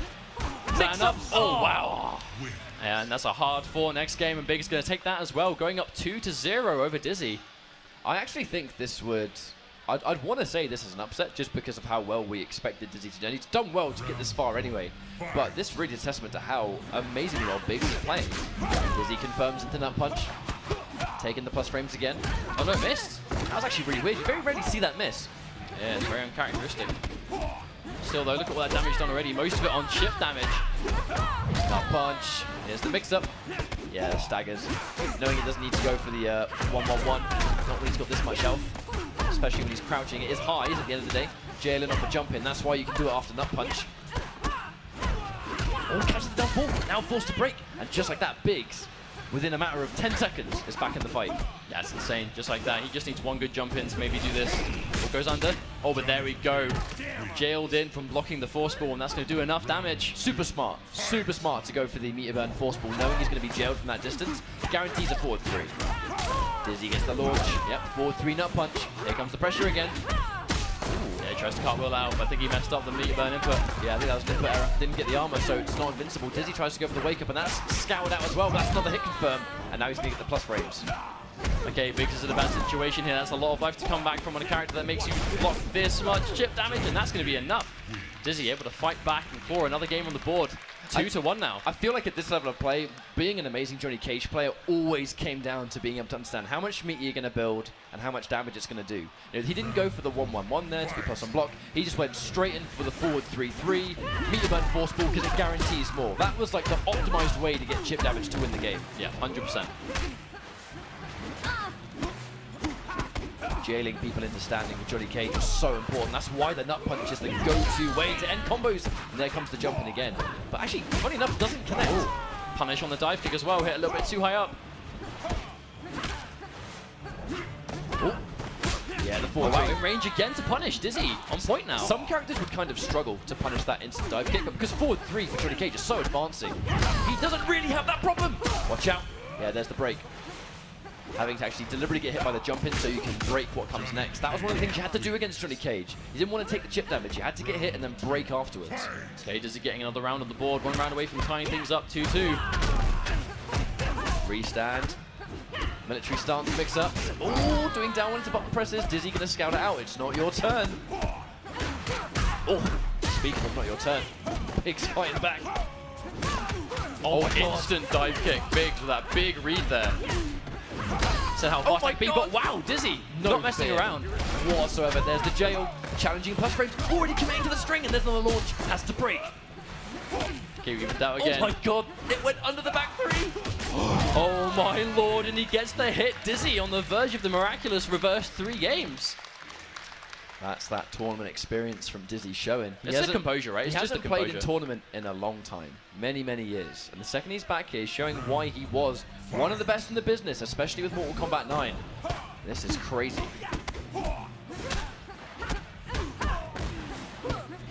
He mentioned that it's all about, you know, being impressive, and there's that counter poke on the armor. Wake up, I mean, it's a wake-up attack as well, and it has got invincibility. That golden move. Dizzy already half dead though. Oh, expecting him to press the button. The bait, whipping the dive kick, knowing Dizzy was going to take the bait. And that's a near flawless match point Biggs for Biggs. able to really bring this one back now. Me considering he was on the verge of getting basically just clean swept, right? 3 games. Being able to win that round is great for his momentum. Uh-oh, I think that was an input error. I do not think that was intentional. No, probably not. Has given Dizzy a chance to take almost a half bar of life. Oh wow, my God. wow. My word. That was half a life bar of just forward 3. Come on Fair now. enough. The stuff Johnny Cage players do, man. I mean, they Blows blows your your mind. mind. It's such a good button, right? Oh, the downfall doesn't get crushed by the dive kick. This is Dizzy's game, and best case scenario, took a bar away from Biggs as well. This is match point both players. Let's go. Okay, this is it. Will Dizzy make the comeback, or will Biggs manage to put a stop to it? Oh my god, the read! Wow, that was Expected so the cartwheel. bad. Dizzy not afraid to make the big plays. Now he has corner positioning. The staggers. Oh my god, the delay. Combo drop. Oh my god, what a Andy, bait. wake up. A little bit risque. Oh no, he missed the air to air as well. He's doing all right. He has 1 bar. What does he do with it? I mean, he could do anything. He could do anything with the threat of cartwheel, instant dive kick. This is down to the wire. Oh my god! He has the breaker. Oh no, this is bad. It's jailed. Oh, he Oh didn't my go for god, full what's going speed. on? So he was respecting the cartwheel. He was watched out for it. He's really terrified of the cartwheel. You can see it. And there we go. Dizzy spaces the force moves perfectly. Was fearing the cartwheel, but not enough to a point that it let Biggs get some free space. It just goes to show how much the matchup changes when armor that good becomes a threat. Because it's armor, amazing armor that is safe, versus unsafe invincibility. It's such an interesting metagame up close. Against like 95% of the characters in this game, you block a meter burn force ball from Johnny Cage, that Johnny Cage player is going to press a button and move in and do something on it. But in this situation, he knew about the cartwheel, so he was worried about it. So he respected it. But that respect ended up winning him the game. I do believe we are moving on to our winners finals. This is the big one. This is going to be an exciting one for sure. It's going to be Sonic Fox versus Kerbalicious. The juiciest of the juicy matches. I want to actually let you guys know, when this tournament was announced at Combo Breaker, Kerbo's first tweet, he directly atted Sonic Fox with, "I'm coming for you, little man." I mean, well, That here was we go. a straight up call out on Twitter. Well, we're a few minutes away from seeing what's going to happen with that match, and this is now winners finals, so we're getting quite deep into this top 8 now. Not too long to go at all. Now, I feel like this is going to be such a, I think for the fans of MK9, right, which is all of you and everyone around, right, this is a historical match because it's Sonic Fox, who had just started to come into the scene, but he didn't make a name for himself during the early days. You know, the glory days of MK9. He made a name for himself in Injustice 1. That was his breakout game. Kerbo, as another young competitor at the time, definitely did make a name for himself in MK9. So it's going to be a battle of Fox, who obviously his fighting game resume now absolutely speaks for itself, without question. But Kerbo was the first dominant young MK9 player. Yeah. So it's quite funny that, you know, this late in the future, these guys now collide in winners finals of the biggest MK9 tournament in many, many years. But the big thing here, though, is that you know that Kerbo is probably really more hungry for this, I suppose. Because Sonic Fox, like you said, he is a top-level player at so many different fighting games now, but Kerbo really only played Mortal Kombat 9, like, competitively at this level. So, you know, he's going to want to get this win just to make sure that he's like, right, I am the best at this game. I was the best, you know, and he's going to prove that to himself. But Sonic Fox has a bit more to fall back on, really. But at the same time, you know, Sonic Fox is never going to pull any punches. You know, he's not going to give this away. Oh, without question, he's not going to. Now, this is going to be a crazy match. Hard to call the result, but I'll be honest, part of me really thinks Kerbo might be the favorite here because of just how much more preparation he has. And here comes a mirror match. Interesting. Haven't seen anyone mirror Fox in a very long time in MK9. Yeah, this could be insane. We're seeing a lot of Sonya in this top 8, and I think it's quite understandable as to why. Very powerful character. We've got so many rushdown players in Oh, this they've got top the 8. same costume again. Come on, guys. All right, here we go. This is going to be winners finals. Mortal Kombat 9 and Combo Breaker. It's going to be old versus new. Sonic Fox and Kerbo. We're going to see who takes this one. Alright, so I believe it's going to be Kerbo in the white vest and Sonic Fox in the black vest. And the Sonya mirror, I mean, things just get even more wacky when it's two Sonyas. You thought armor was a big deal, the plus frames were a big deal. Now just take two of them, and it's even harder to keep up with. It's very oppressive. Kerbo dominantly taking round number 1. At the same time, I wonder how many times we're going to see Armored Cartwheel like collide with itself in the set. I mean, it does happen. In this mirror, in those situations where you're like barely minus and you both do it, there's just a trait. No one comes off better when it's two armored moves. Watch out for those down 4s. That's what those instant dive kicks are for. If you scout out a down 4 and you dive kick, that's a full combo. Yeah, but there's going to be heavy damage too. And there it is, the armor coming through. Kerbo going to be on the receiving end of this one. What a drop combo. Yep. Oh, wow. Oh, the whip punish. Here comes Kerbo. Another combo drop, both of them. I mean, to be fair, Sonya, one of her benefits as well was a small little hitbox. A little bit harder to combo. Oh, meter drain. I just saw meter drain. Is that the first time we've seen meter drain in the top 8? It is, but I don't think it mattered. Oh my god! No! He tries to go for the dive kick. He tried to go for a dive kick, but he just got a jump kick instead. That's That's like a magic unfortunate. pixel. Still managing to fight, and now Sonic Fox going into this round with full meter. Meter drain. What a read. Meter Was that a drain. reaction? Could be either. Plus no dive kick is one of the most unfortunate ways to lose a round. Break is forced, but if Sonya breaks, she still gets that open. She can still dash up and be, you know, in the driver's seat, basically. He can't with no fear. Okay, there's a cartwheel too. Trading Answering one back. for one. Oh, and I think he tried to go with his own. Yeah, can you remember? He's in the wrong range. You know, eventually he's going to get a finishing move at some point, just not I mean, yet. he's going for the same fatality multiple times. He's just at the wrong range, I think. Well, And before he's just asking Kerbo, what's the input for that? What's the input? Imagine that, beating someone with almost not blocking, and then looking at them and going, what's the input for Babality again? I can't do it, but I'm sure I beat you. That's pretty amazing. But also a very Sonic Fox thing to do. Now, yeah, Kerbo's going to be thinking about it. He's not going straight in for a rematch. I understand that. I think actually the game kind of, it started off really strong, and then it just went from bad to worse. You know, in that second round, where unfortunately did get hit with the meter drain, and he didn't get his instant dive kick. I mean, that was it. That game win was his. He just had to take it. Fight. But no, we're going to go in for the Sonya mirror once again.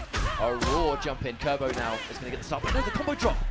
These are definitely signs of a little bit of shakiness from Kerbo, which I kind of expected to see, because it's been a long time since he competed. But then on the flip side, Sonic Fox, you know, he's in a tournament near enough every weekend somewhere in the country.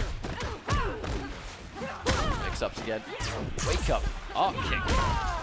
Oh, there's the whiff. That's the thing about Sonya's cartwheel. It was so safe on block. The only way to beat it was to make it whiff, and then whiff punish it on the end. Jump in. Oh wow, Kerbo manages to get the cartwheel through. Sonic Fox opting not to break here because he's saving it for the cartwheel of his own. That might be enough. Oh, the mix-up. Oh my god. Oh, the jump in whiffed. That was going to be the end of that one. Fox, actually a little bit of a head shake of relief. I think he's happy to take it. He was just looking for his moment to get that little quick poke in, and he found it. Oh, we see trades. I feel like, you know, as long as you're saving a bar cartwheel, I think you're in a great position, and that's why. By the time Kerbo finishes this combo, he's going to get block pressure. He's going to build another one. Look at the meter build. Yep, there we go. Kerbo's there again. Almost has 2 bars of his own. Oh, the second you block a cartwheel, it really is a mix-up of who's going to do it. Because it's safe, you know, there's so much you have to respect. Kerbo shouting it out. Deep Sonic jump Fox kick. doing the same. Oh wow, the anti-cross up down 4. Oh, and he blows straight through. Has to watch out. Oh, goes for the arc kick. Try and get him up danger. He's still alive. Oh my god. Oh my word. Kerbo stays alive. He found the magic moment, and now Kerbo's going into round 3 with 2 bars.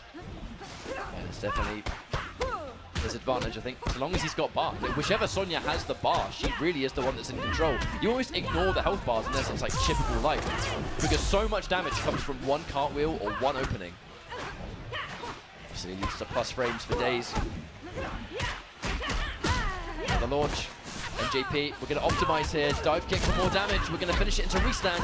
Wow. Oh, he drops it. 41%, so much damage. And down 1, I like it. He reads the jump out, gets a full confirm. Oh my god, the delay with the call out by Sonic Fox. Instant dive kick to challenge the military stance. That should be death, guaranteed chip. No, he didn't go Oh, for the no, cartwheel. He was given a time. Sonic Fox has a magic pixel of life. Oh, and that's going to be it. Kerbo going to take game 2, tying it up 1 game now. What was that? That was a turbo bag. Normally it's Fox that has the fastest bags in the West, but Kerbo has something about it as well. Or he's going to challenge it at least for the weekend, or at least the day, or the half hour, however long we have left on this top 8. Wouldn't surprise me considering how fast these games are going. There's a lot of conversations going on between matches, I'm going to be honest. Round 1. Well, Fight. everyone's here to have fun, I suppose, as Oh well. yeah, of course. Everyone is friends. There's no bitter rivalry, I guess. Everyone wants to be the best, but I think we're all just appreciating playing MK9 again, to be honest with you. That's going to be half-life from Kerbo gone already. Yeah. I love that thing that Sonic Fox is doing, where he's just like reversing the... is it reversing the wake-up input? Because he's like corpse hopping at the last minute. It very well could be. Oh, It very well Kerbo could with the be. break though. Brave breaker right there. Let's just hope that break doesn't cost him dearly later. Goes in for the instant dive kick, and that's guaranteed chip. Problem is, he used his break early. Now his back's to the wall. He's in a bad situation. Oh, mix up off military stance again. Yeah, that maximum delay wake up, but Sonic Fox is still ready to rush down. And again, nice throw. Oh, the tackle. I mean, it really is. It's a complete mix-up on what she's going to go for. Goes in, expects a cartwheel. That was the tech attempt. Oh, the clean jump in. This is not looking good for Kerbo in this. Oh, wow. Exit jump cartwheel. That was such a good decision in that situation. You know, eventually, he's going to get something. Oh, there it is. There it is. And we're in the Living Forest. This is my favorite one. Oh. Excellent. So good. Classic. So good. Well, that's 2-1 to Fox, though. You know, he's happy about that. I mean, Sonic Fox is definitely...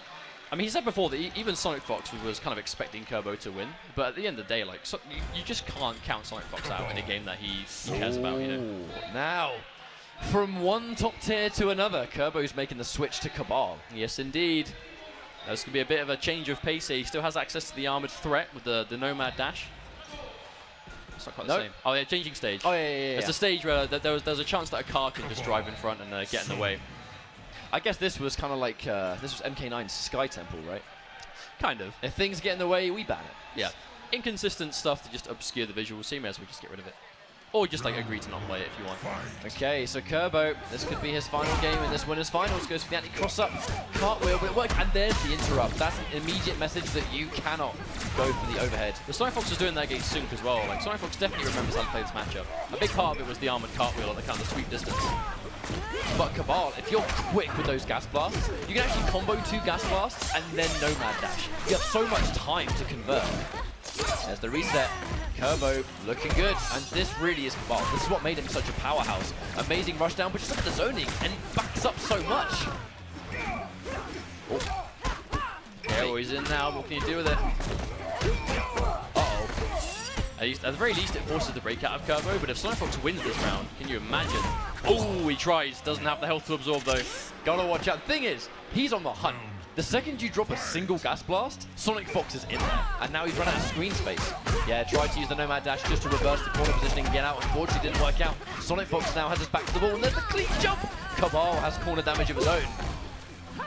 Okay, that's going to be another breaker. Kerbo has all that screen to work with you. He's going to want to make the most of it. Sonic Fox doesn't have a bar, so he doesn't have to worry about cartwheel. And this is another one of those NRS games where down 4 is very, very advantageous on hit. So you can get a free mix-up really afterwards if you get a down 4, particularly Cabal. Oh, there's a convert. Now Kerbo needs to open up one more time. It should be the round for him. Yeah, he tries to challenge the break. Interesting stuff. Kerbo has been doing that a lot, though. Just those brave breaks just to try and still seize the round. Almost quite stubborn to let it go. But it's going to be match point for Sonic Fox. 1 round away from being grand finals on the winner's side. Kerbo in trouble. On the instant jump, expecting the jump. That's the options that Sonya has. The second the respect is enforced, she just can go to town. Oh, mix up. Obviously, that's a mix up between overhead hook strike and low buzzsaw. Indeed, the cancels. There's the EX. Now he's down. As soon as he blocks the overhead, he knows it's his turn to do something. Oh, the reset! Oh, the reset! Oh, my word. He has 1 bar. Armor cartwheel, the respect is enforced, but Kerbo can't press buttons. Oh, the flash parry attempt. The block. Oh, my God. Sonic Fox, he wants to find his moment. Oh, no, the projectile doesn't connect. And there we go. Sonic Fox manages to move on to grand finals on the winner's side, sending Kerbo to losers, who is actually awaiting the winner of our next game. So, I mean, Sonic Fox, he's going to be feeling good about that. I'll be honest, it was hard to call because of just preparation alone. But Fox showing why, you know, he's so prepared for every tournament, regardless of the game. I mean, he was not as prepared for MK9, but it's just his own fundamentals. You know, it's like riding a bike for him with NetherRealm games. Yeah, of course. But it's the perfect character for Sonic Fox, right? It's the restand, it's the armor, it's the damage, it's the options. But at the same time, that's also a very Kerbo character, and Kerbo, you know, showing us his Cabal as well. Whether we'll see that more on the loser side, I guess we'll see, but we'll be seeing that soon as our next game, which is fighting for losers finals to get that match against Kerbo. Is going to be GGA Dizzy versus GGA Waffles in another GGA match. I'm going to keep saying, like, what year is it? Because Waffles versus Dizzy to fight Fox or Kerbo, you know, particularly Kerbo, it's like... It's the throwback, man. It's the ultimate nostalgia. This is the tournament result that I think we're all expecting to see, but it's so insane to actually see it happen after all this time. Okay, but here we go. This is Dizzy versus Waffles. It's that 2012 classic. The locals, the regionals, wherever it used to be, the majors, and here we are. You know, it's funny. Fast forward the clocks to 2018, and here we are, combo breaker, middle of Chicago again. Yeah, it's funny that you should say locals, because, I mean, that was where locals reigned supreme back in the day. We had VSM in New York, we had GGA in Chicago, EGP in SoCal. I mean, that was constant grinding around the country. I mean, you definitely needed to go to your locals back in the MK9 days, because the netcode for the game just wasn't very good for practicing competitive gameplay, right? Like, it served its purpose. You could play, you could have some fun, but generally speaking, if you wanted to get at a competitive level, you had to go offline, you had to go to your locals, because it just didn't give you the experience you needed. Small little nuances, right? We're punishing things that were, like, you know, barely minus. Catching those small little conversions. It was so much easier to do if you had a local scene that could level you up. And a lot of these guys, you know, they're not just training buddies in GGA, but they're good friends and have been ever since MK9 came out. This game really did bring people together. Okay, well, I do believe this is it. They have their buttons ready to go. Dizzy's donned the headphones. And I think we're good to get into our... What is this, loser semis? I believe so. Winner of this moves on to fight Kerbalicious in the losers final. All right, well, here we go. Kerbalicious awaits the winner of this match. Here we go, So Johnny excited. Cage versus Smoke. Instantly backing up. I think Dizzy actually showing a lot of respect. Even though Smoke has that good runaway game with Smoke Bombs, has got some pretty effective long-range buttons. Was that Shadow Kick a reaction on Smoke Bomb, or was it just a hella prediction? I wouldn't put it past him. Dizzy, he has the some reset. amazing reactions, but yeah, there's that reset, forcing the break. Now we're back to that neutral bar situation, core pressing buttons. Now, Waffles has a really good runaway style with Smoke, and I can see that being really good in this matchup. Because that Smoke away, like, Johnny Cage is going to spend the whole game just trying to chase him down, right? Just playing catch-up. The damage on that head to air. I mean, there, looking to opt to end his combos in the Smoke away just to keep that distance between them. Oh, wow. And if he does get close, he has access to the shake. Yeah, the meter burn shake. And if it's one hit away from death, that shake becomes such... It's almost like a 50-50 against Johnny Cage. Either you're going to shake or you're not. There's the break. You see him just doing that forward dash in his wake up now. Dizzy's trying to catch it, but it's such a hard read to make on his part. Yeah, Waffles pressing buttons on that jump in. I wonder what the challenge attempt actually was. You definitely need to hold after that nut punch. Oh, no anti-cross up attempt. Anti-cross up against Smoke when you've got no bar. It can be a death sentence if you catch the jump in. Oh, wow, he just got hit raw and he's got no breaker. And he gets reset. That one mistake has cost him the entire game. Smoke is so good in this game when he gets a reset. Yes, One mistake. indeed. One mistake. And the fortunate reset situation. I mean, Waffles, he's the best Smoke at being able to time his combos to make it the most consistent, but it's never 100% consistent. There's always that air of kind of mystery. You know, is it going to go for the reset or is it not? Oh. Tries to whiff punish, but isn't quite in range. Yeah, tries to go for the back two, but a little bit too far away. Smoke away, and again the Smoke away. He's going to be building bar. 4 pressing buttons. There's that 4-3. Staggering the 1-1, and there's the shake. It gets him out of dodge. I mean, Oh, it that gets was him going out to be a of that Smoke situation. bomb too. Dizzy had no choice but to break that. Oh my word. There's another punch. Alright, plus a block. Goes for the down 3, I think maybe expecting the button press, and that's going to guarantee the jailing in forward 3-3. Forceful. Definitely think Waffles conceded that one. You saw him get hit by the forward 3 at the end there. I think he realized that he was on chip territory and there's no point letting Dizzy build all that bar. Remember, you build bar for having people block your attacks in this game, not dealing damage. But if you actually pay attention to the bottom of the screen, the meter build in this game is no joke. Like, you build so much off one string. Yeah, especially on block. And someone like Johnny Cage is just going to do that for days. Deep jumping kicks. Another piece of tech you could do in this game, which was if you did your jump kick really late, you actually didn't bounce off them, and you were mad plus on block. It's going to get tagged though. You have to be so careful whenever you don't block that overhead. Oh, not pressing buttons! Not pressing buttons as such, just, I don't know, got clipped. As deceiving second hit. Okay, nice confirm again. That's the read. So Waffles up to jump out again. Last time Dizzy was able to catch it, but not this time. Full jump in, instant break. No messing around. This actually should be it. If he plays his cards right, this should be guaranteed. And yeah, I actually love that awareness from Dizzy.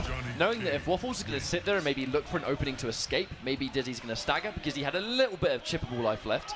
just going for the grab, knowing he's going to block. Great decision. Okay, Waffles wasting absolutely no time, going straight in for that rematch. Fight. The no blood code mean they get the option for that quick rematch without having to worry about the outros. Also, no finishing moves. You haven't got to worry about getting babality. Yeah, that is true. I always kind of thought that sometimes maybe someone would turn on no blood just because they didn't want to get baby. Maybe. But it takes 2 players to do that, so you have to be okay with it.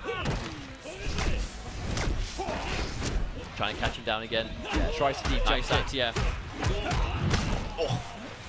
Right, here we go. Gets caught by the final hit of that string, and that's the bit that launches. Oh, there's the overhead again, though. Dizzy has a breaker. Waffles actually didn't have bar to go for the reset. But Dizzy just trying to play it safe, I think. Holding on to this life lead. Oh, my wow, God. that was so brave. Dash into the back 3, the launch straight away. If Dizzy's confident that you're going to press a button, he will back 3. Because the back 3 has such a high level of priority to it. You know, it can catch low pokes, it catches down 4s, it can catch advancing strings. And I fought Dizzy earlier on with Sector, and when he expected me to press the button, back 3 every time. And I ate it for breakfast. He has a great ratio on it, but that's going to connect there. Reset's going to come through. Big damage. Set up from Waffles. Wake up. I love it from Dizzy. One of the first times I've actually seen him go for that wake-up attack. But yeah, a bit too high up, so the smoke bomb doesn't connect. Anti-air standing 1, Johnny Cage. His anti-airs are some of the best in the game. Straight up. Oh, shake! Yeah, don't even go for corner pressure. Let's just get out of there. Gets the deep jump in, though. More 4-3s. And look at the bar. Jailing into force ball. And he's expecting a challenge, I think. Well, so much respect. Nice throw.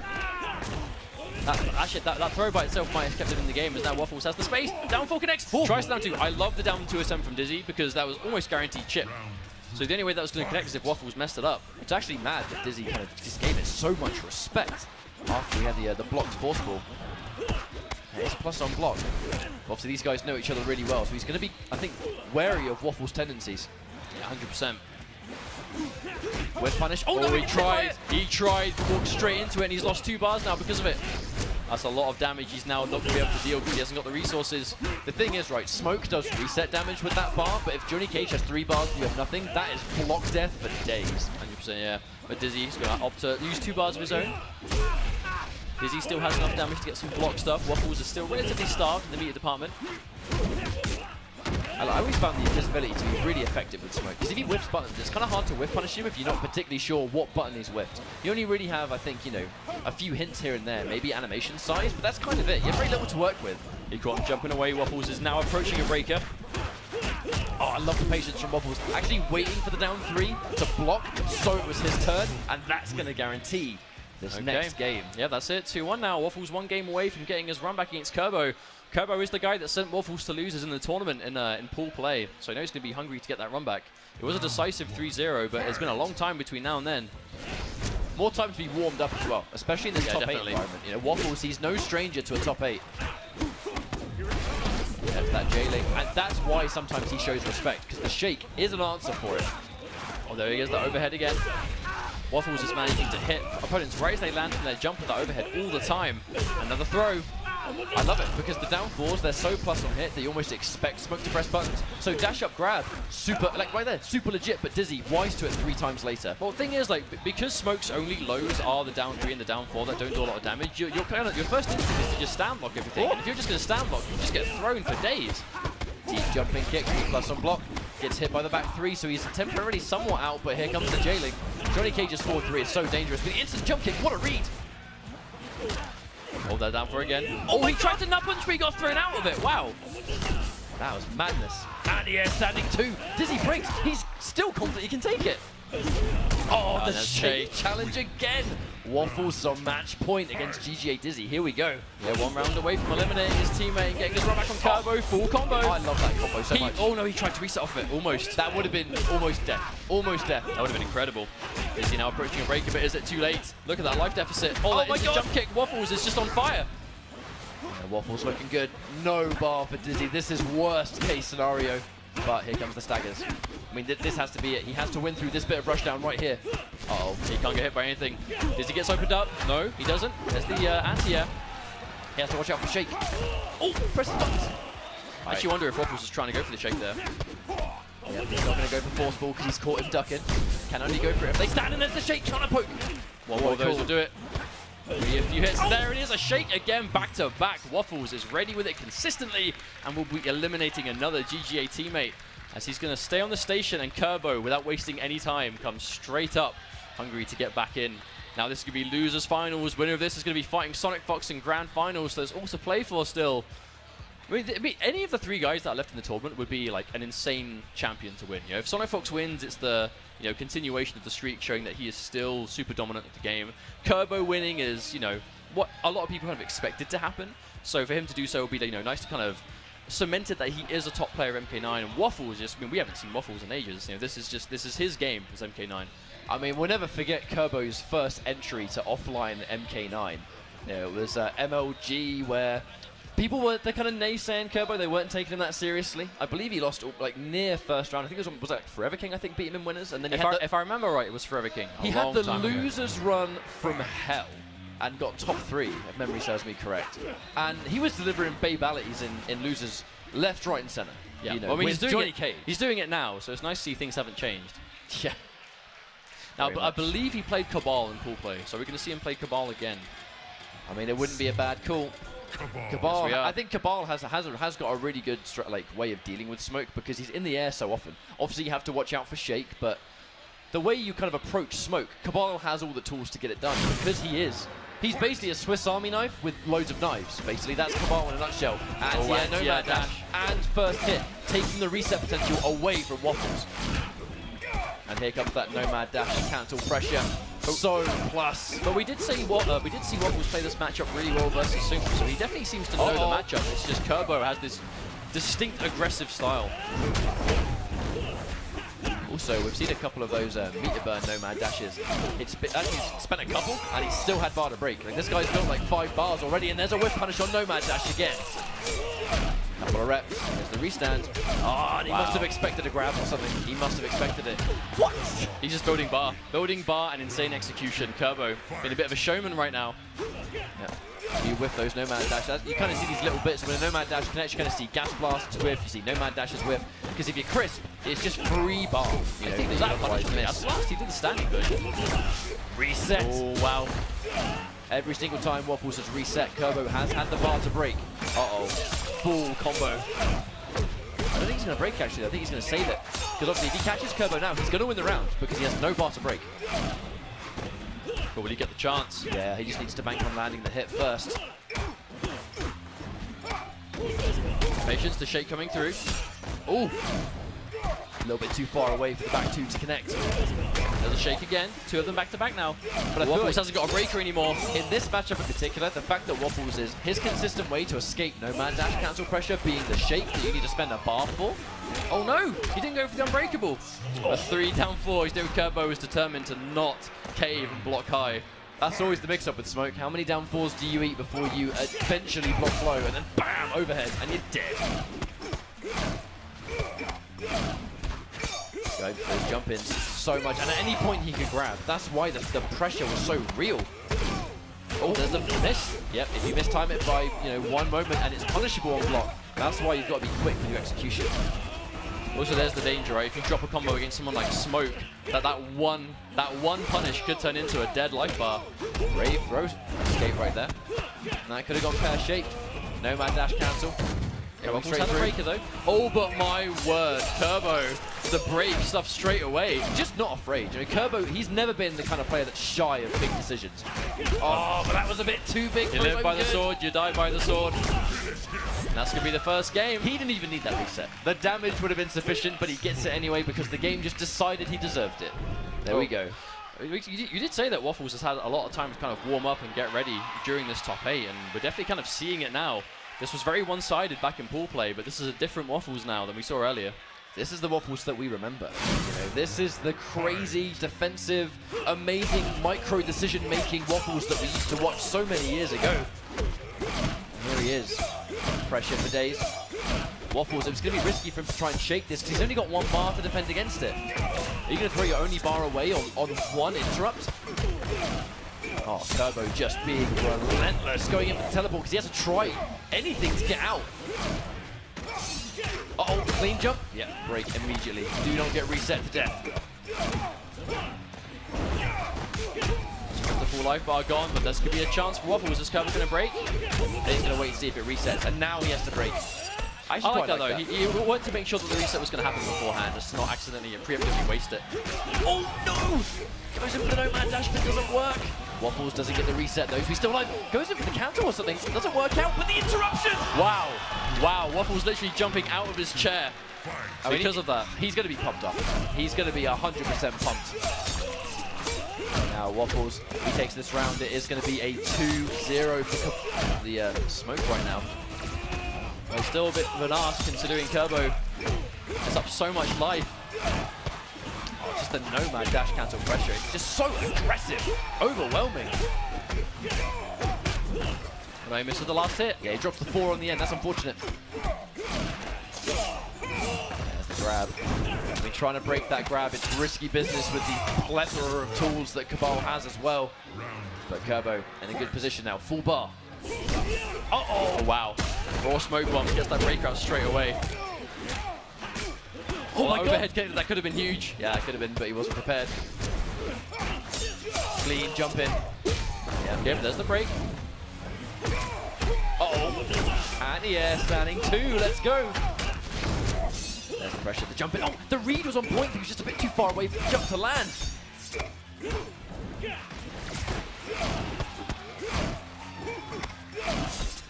Kerbo just not afraid, and he catches the gas blast. There's the air-to-air, full combo, and the reset. Oh, he actually gets tagged, and Kerbo's ready. Yeah, there's that cross-up, and that's probably going to be the game for Kerbo. 1 apiece now. This is definitely, I think, a lot more of what we were expecting. 1-1 in this lose. I mean, this is one of the final sets of the tournament. You know, everyone wants to get that run back versus Sonic Fox. Kerbo, you know he wants that run back. And Waffles would love an opportunity to fight Fox again. These guys haven't played for a long time. Yeah, have Waffles and Fox. I mean, we're talking years. It's just been so long since we saw this game in this setting, but quite a fitting losers finals anyway. And I'm happy to see that it's not as one-sided as it was earlier on. Waffles really has managed to adjust. Some of those meter burn Nomad dashes, part of me thinks like maybe Kerbo's moving so fast with the pad that he's getting meter burn on accident, but he builds so much bar, it's actually not the end of the world if that's the case. Indeed. Waffles already down quite a lot of health here. Oh no, missed the gas blast. Oh, didn't miss that one. He went for another one, he would have get the full combo.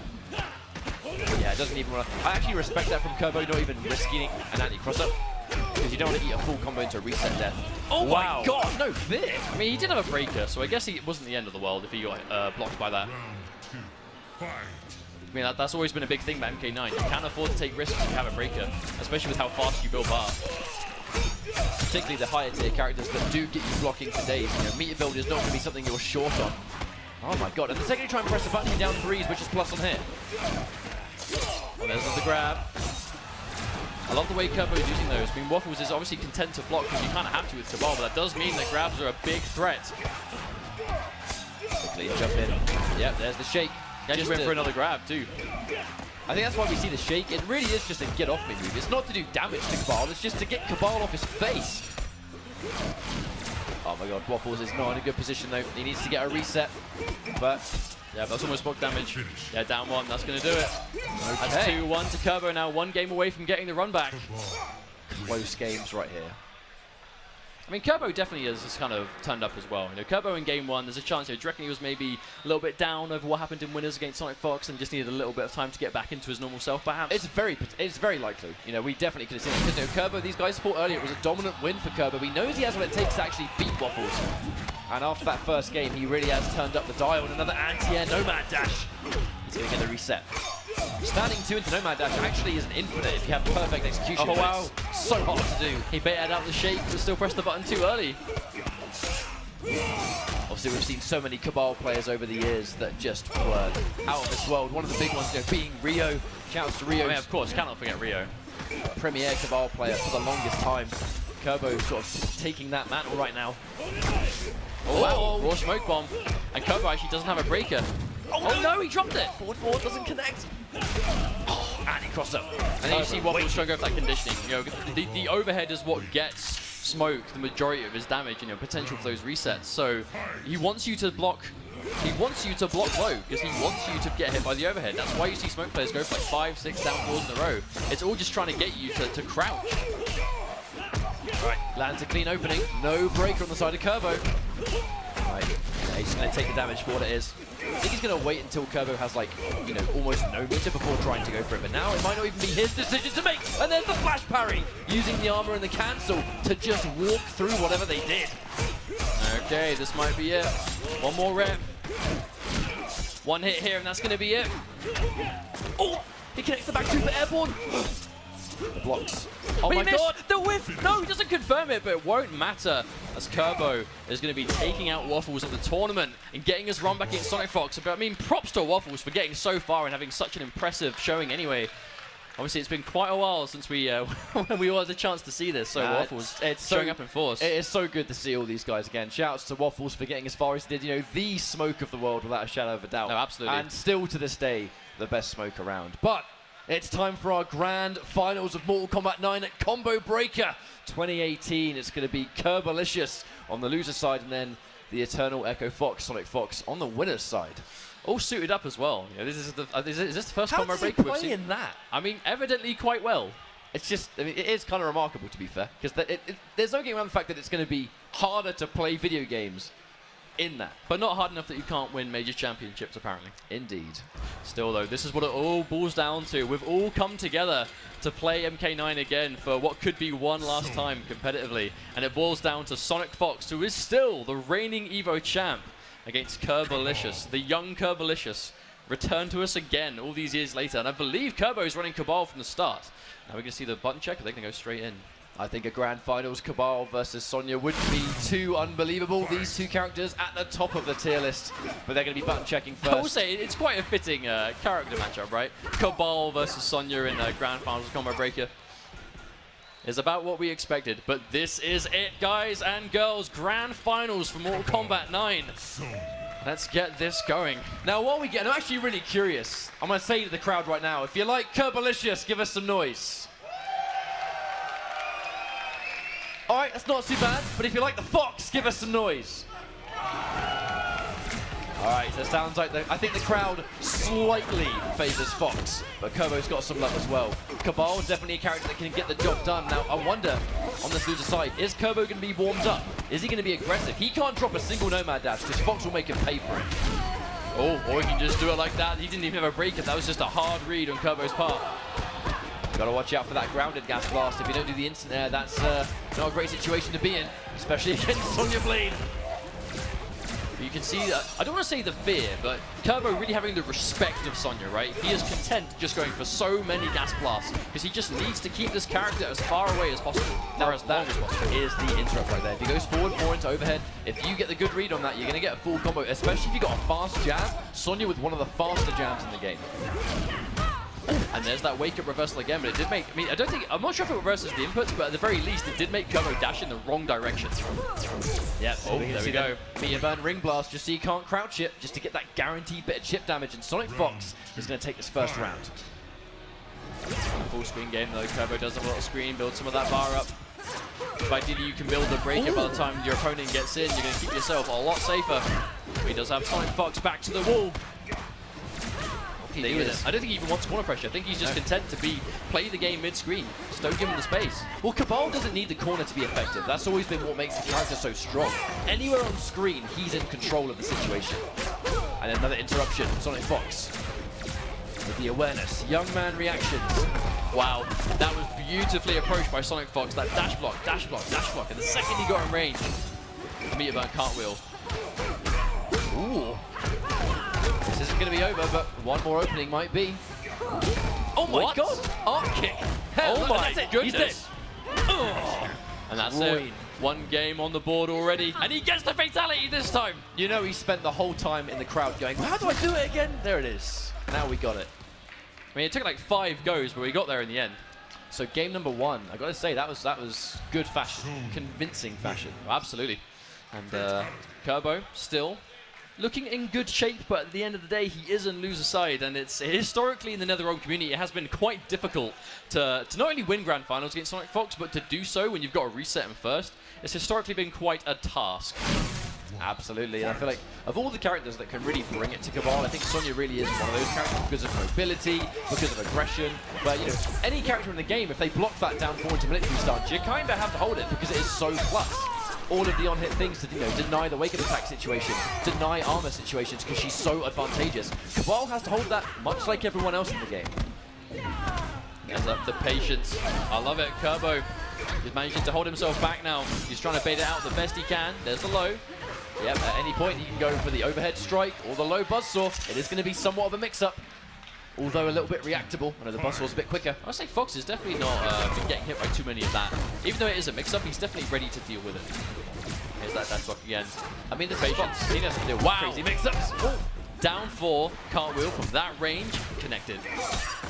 My word. Down 4 cartwheel, actually a true combo if it catches the opponent airborne. One of the only characters in the game that can down 4 into special and actually still get a combo if they try and jump. Okay. Confirm, Kerbo. Yeah, Kerbo being on point right now. It's not easy to confirm these strings, especially when you're worrying about on block, you have to do a full cancel. It's not a very easy character to play, and that's going to be it. The game goes towards Kerbo. He just tried to do... I don't actually know what he tried to do. He tried to do something. I'm not even try and pretend to remember what it was.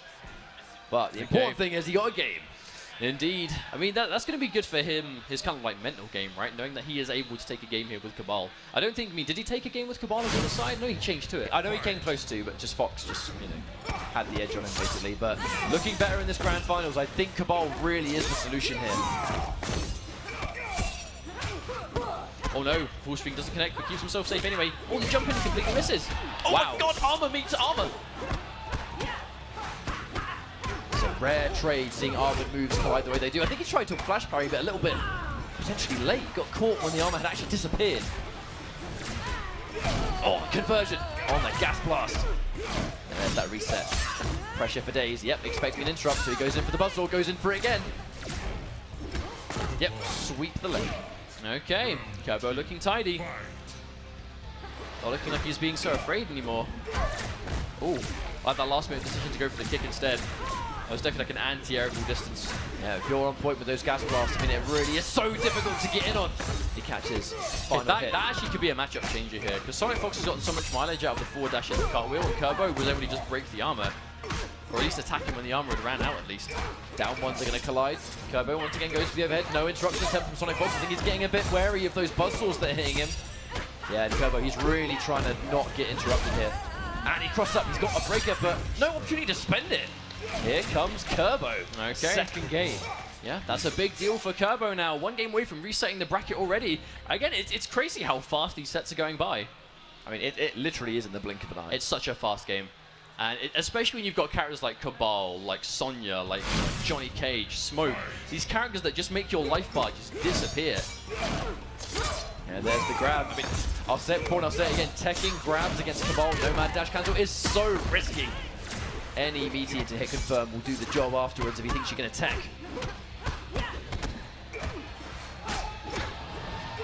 Oh, again, there's that last minute jump kick. If Kerbo knows he's about to be anti-cross up, the jump kick just to make it a little bit difficult. It's the difference in priority. If you think they're going to anti-cross up, jump kicks have a lot more priority on grounded normals.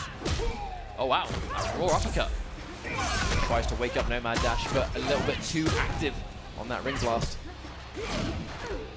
Wow. I mean, he gets 1 Nomad dash. He's actually going to win the round. Oh wow, that jump in so nearly connected. Sonic Fox not going for the anti-cross up. Are we going to see a wake up? Oh my god, the double buzzsaw. Kerbo is on reset point, just like that. Wow, this is a full whip punish. Kerbo is switched on right now. Resets. Here comes the pressure. Back to back down 3s. They're going to be plus on hit. You press the buttons, you got to watch out. The threat of the Sonya armor is going to be oh so apparent. Now he's got 2 bars. Does he save it for cartwheels? Does he break? That's the question. Fox has already lost like over half his life. He hasn't got much long left. Oh, the whip! Oh my god, the full whip. This could be it. Is he going to build breaker in time? I'm not sure. He does. Only just though. No more opportunities. And there's the anti-cross up. And straight back to player select. Kerbo manages to reset the bracket against Sonic Fox. We are down to 1 final, best of 5, and wow, Sonic Fox has gone to Melina, the original main from MK9. Now, question is, does he stick out for the whole set, or is this just testing the waters? This was the character that he came onto the scene with. This was the character that put him on the map. And you didn't believe it or not, it actually was the Flesh Pit costume as well. He only ever used it. And now, that down 4. I mean, this is one of the best buttons in the game, is Melina's down 4. It goes so low to the ground. Now, she's tricky. She's very, very slippery, and she has some deceiving plus frames, that being one of her plus on block normals. You have to kind of think to yourself, Kerbo, he's definitely used to fighting the Sonyas and all the top tiers, but how ready is he for Melina? I mean, that's a good question. How ready can you possibly be for this character? Least of all, Sonic Fox's Melina, which was the best Melina in this game. Even at a young age, when he was competing at 13 years old, he had the best Melina. Well, we still got the knowledge. We went for the neutral crouch, the down one. Kerbo's still aware. Oh my god. Oh, that was injustice. That was a sick mix-up. There's the Nomad dash. Corner damage. Here he goes. Again, doesn't have a breaker. This combo won't kill. Just going to get him in mix-up potential. Oh, there the he is. double, but it's not enough. The wake-up roll. Sonic Fox on the magic pixel manages to steal away round number 1. Wow. You can't even see his life bar. That's insane. My word. The ultimate clutch. Dive kick connecting strong. And oh my god, there's the last minute mix-up. Sonic Fox is not afraid. How has he still got a Melina that's good? He's not been playing her all day. I mean, how does he still remember all this? This is insane. I thought for sure he would have just prepared his Sonya. And he crossed up. Plenty more work left to go. Sonic Fox not going to be too worried about getting 1 bar out of Kerbo. It means he's got no bar. Doesn't need it. Right, there's the punish. Melina's ball roll actually was quite specific. You know, you actually couldn't punish it on the ground like you could other buttons. It had to be while she was in the air. Oh wow, yeah, that jumping connected clean. He definitely wasn't ready for it. That should be a punish. Yeah, there's the break, but oh my god, one more hit for the wake-up buzzsaw. Instant startup. Meaty jump kick for the plus frames. Oh my wow, god. no fear. Kerbo just says screw it and goes straight for the Nomad dash. That's going to take him around 2. Dude, between rounds, these guys are giving themselves some cheeky looks. Like, they really are. There's so much like charisma on the stage between them. Wow, that raw Nomad dash. Not afraid. Here comes the reset. Nomad dash cancels, goes in for the low. Again, he's worried about the interruption. Although I do wonder what her interruption options are compared to Sonya's.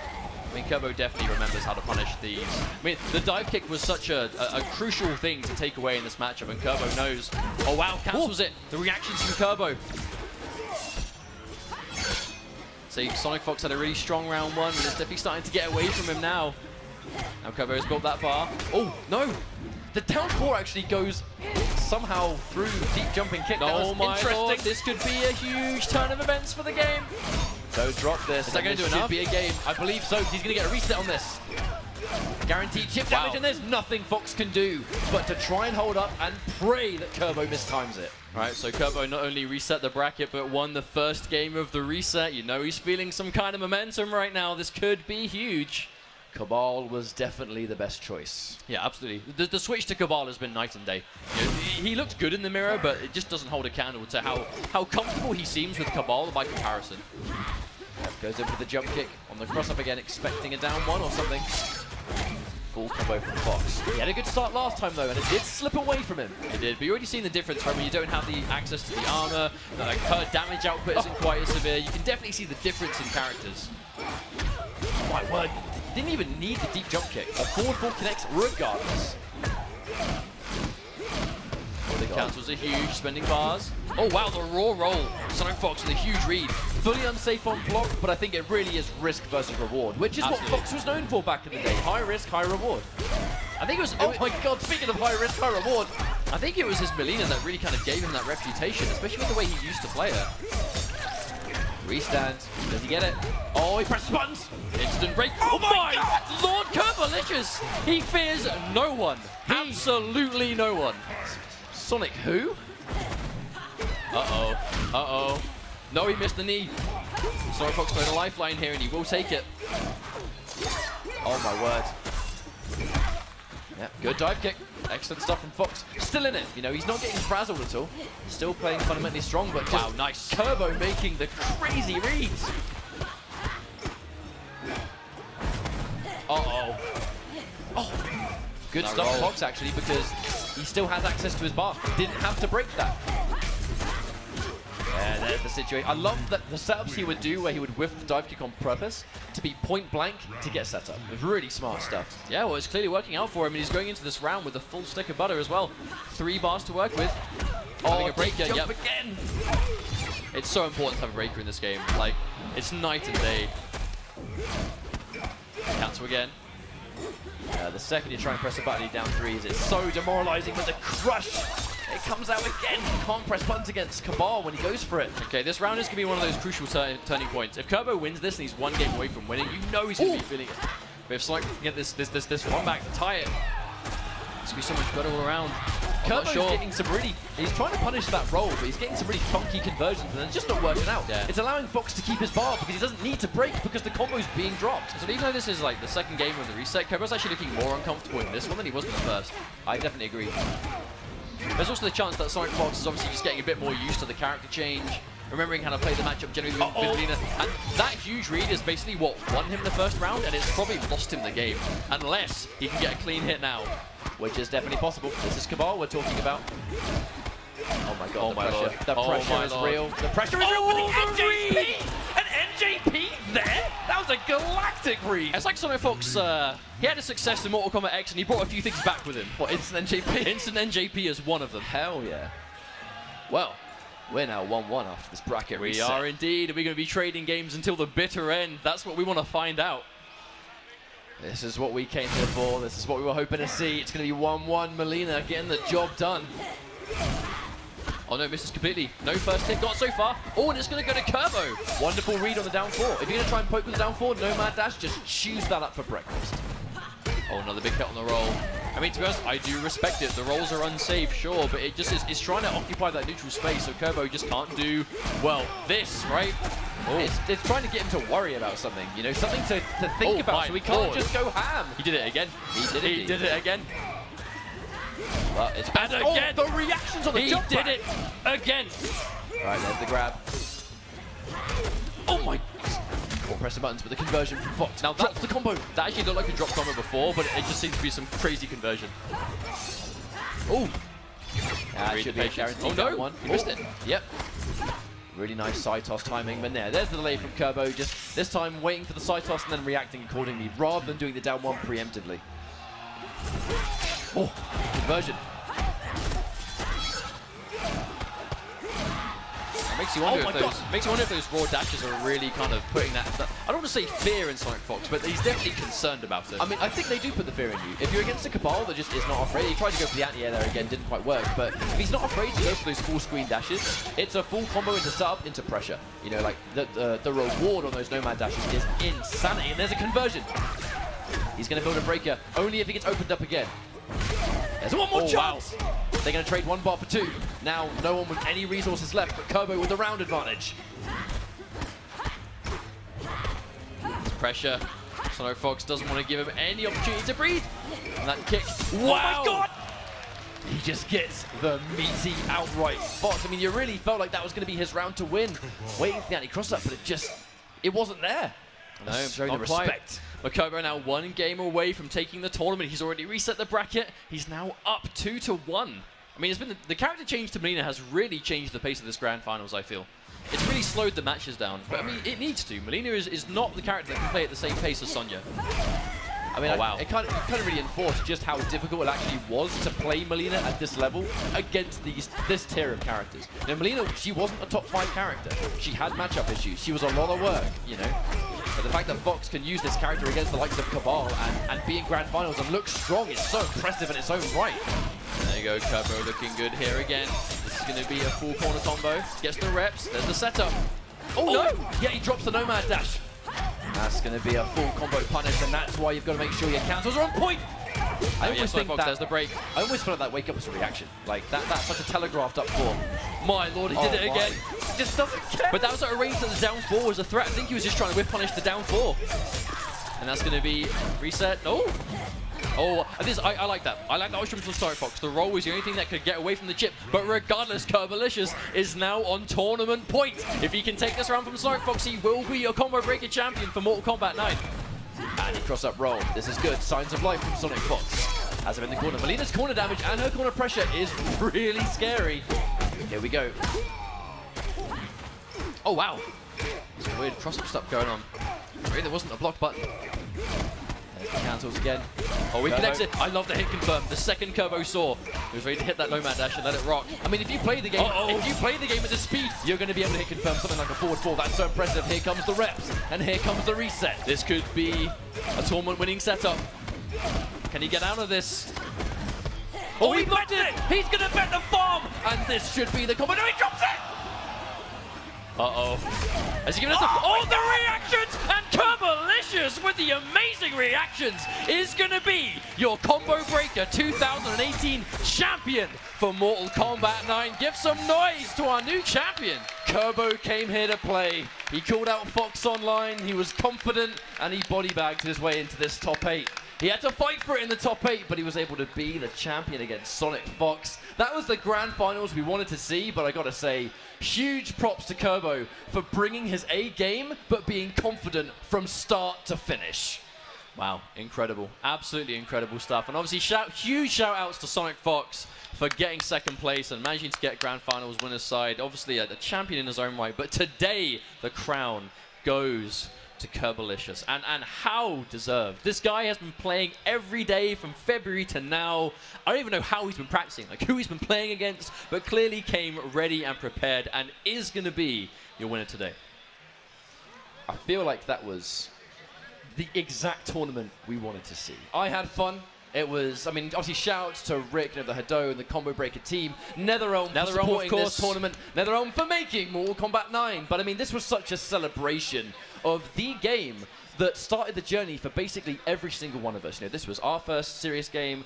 Everyone in the background, all the players up here, we all started with MK9. So many people that are in the community today owe their entire interest in competitive video gaming to this game, to Mortal Kombat 9. It was this game that got us into it, and it's this game that has kept us around. It's the franchise and its continuation, and it was a straight-up honor to be able to call the action and to see this level of gameplay for what could potentially be one last time. Who knows? But we'll have to wait and see. But I believe we do have an award ceremony coming up soon, so we'll get you guys over to that as soon as the guys are ready. But I mean, just seeing these 8 guys on the stage, what a perfect top 8 to finish this kind of game off with. I think Kerbo's going to be feeling good about that. But no, we saw, I think, Chicago come out in absolute force. I'm just looking right now. I mean, shout-outs to GGA, man. Shout-outs to GGA 100% for really... Oh, okay, cool. Excellent. So I've just been informed, so we're actually going to be good to get this award ceremony good to go. So in 7th place, it's going to be Coalition Dab. And also in 7th place, JWE Comp Bros. Well played, guys. Going into 5th now. 5th place, it's going to be Biggs. Now I'm going to call him out, even though he's not here, I'm going to call him out anyway because, my God, he played well. It's going to be Sunk in 5th as well. Now moving on into our top 4, the original Johnny Cage, GGA Dizzy. And coming in 3rd place, the smoke player of the world, it's GGA Waffles. Now you know him and you love him, it's Echo Fox, Sonic Fox. And it's going to be your Combo Breaker 2018 MK9 Grand Champion. It's Kerbalicious! Wow, the lights are going crazy too. Of course it is. Of course it is. That's all we have time for, guys. Thank you very much for watching. You guys are the MVP. Shoutouts to NetherRealm. Shoutouts to the Combo Breaker staff. And shoutouts to you guys for watching the action live in the venue. Thank you very much for watching, guys. You can follow us on Twitter at P&D Ketchup and Mustard. Little plug right there. Thank you for joining us, and we'll see you at the next tournament.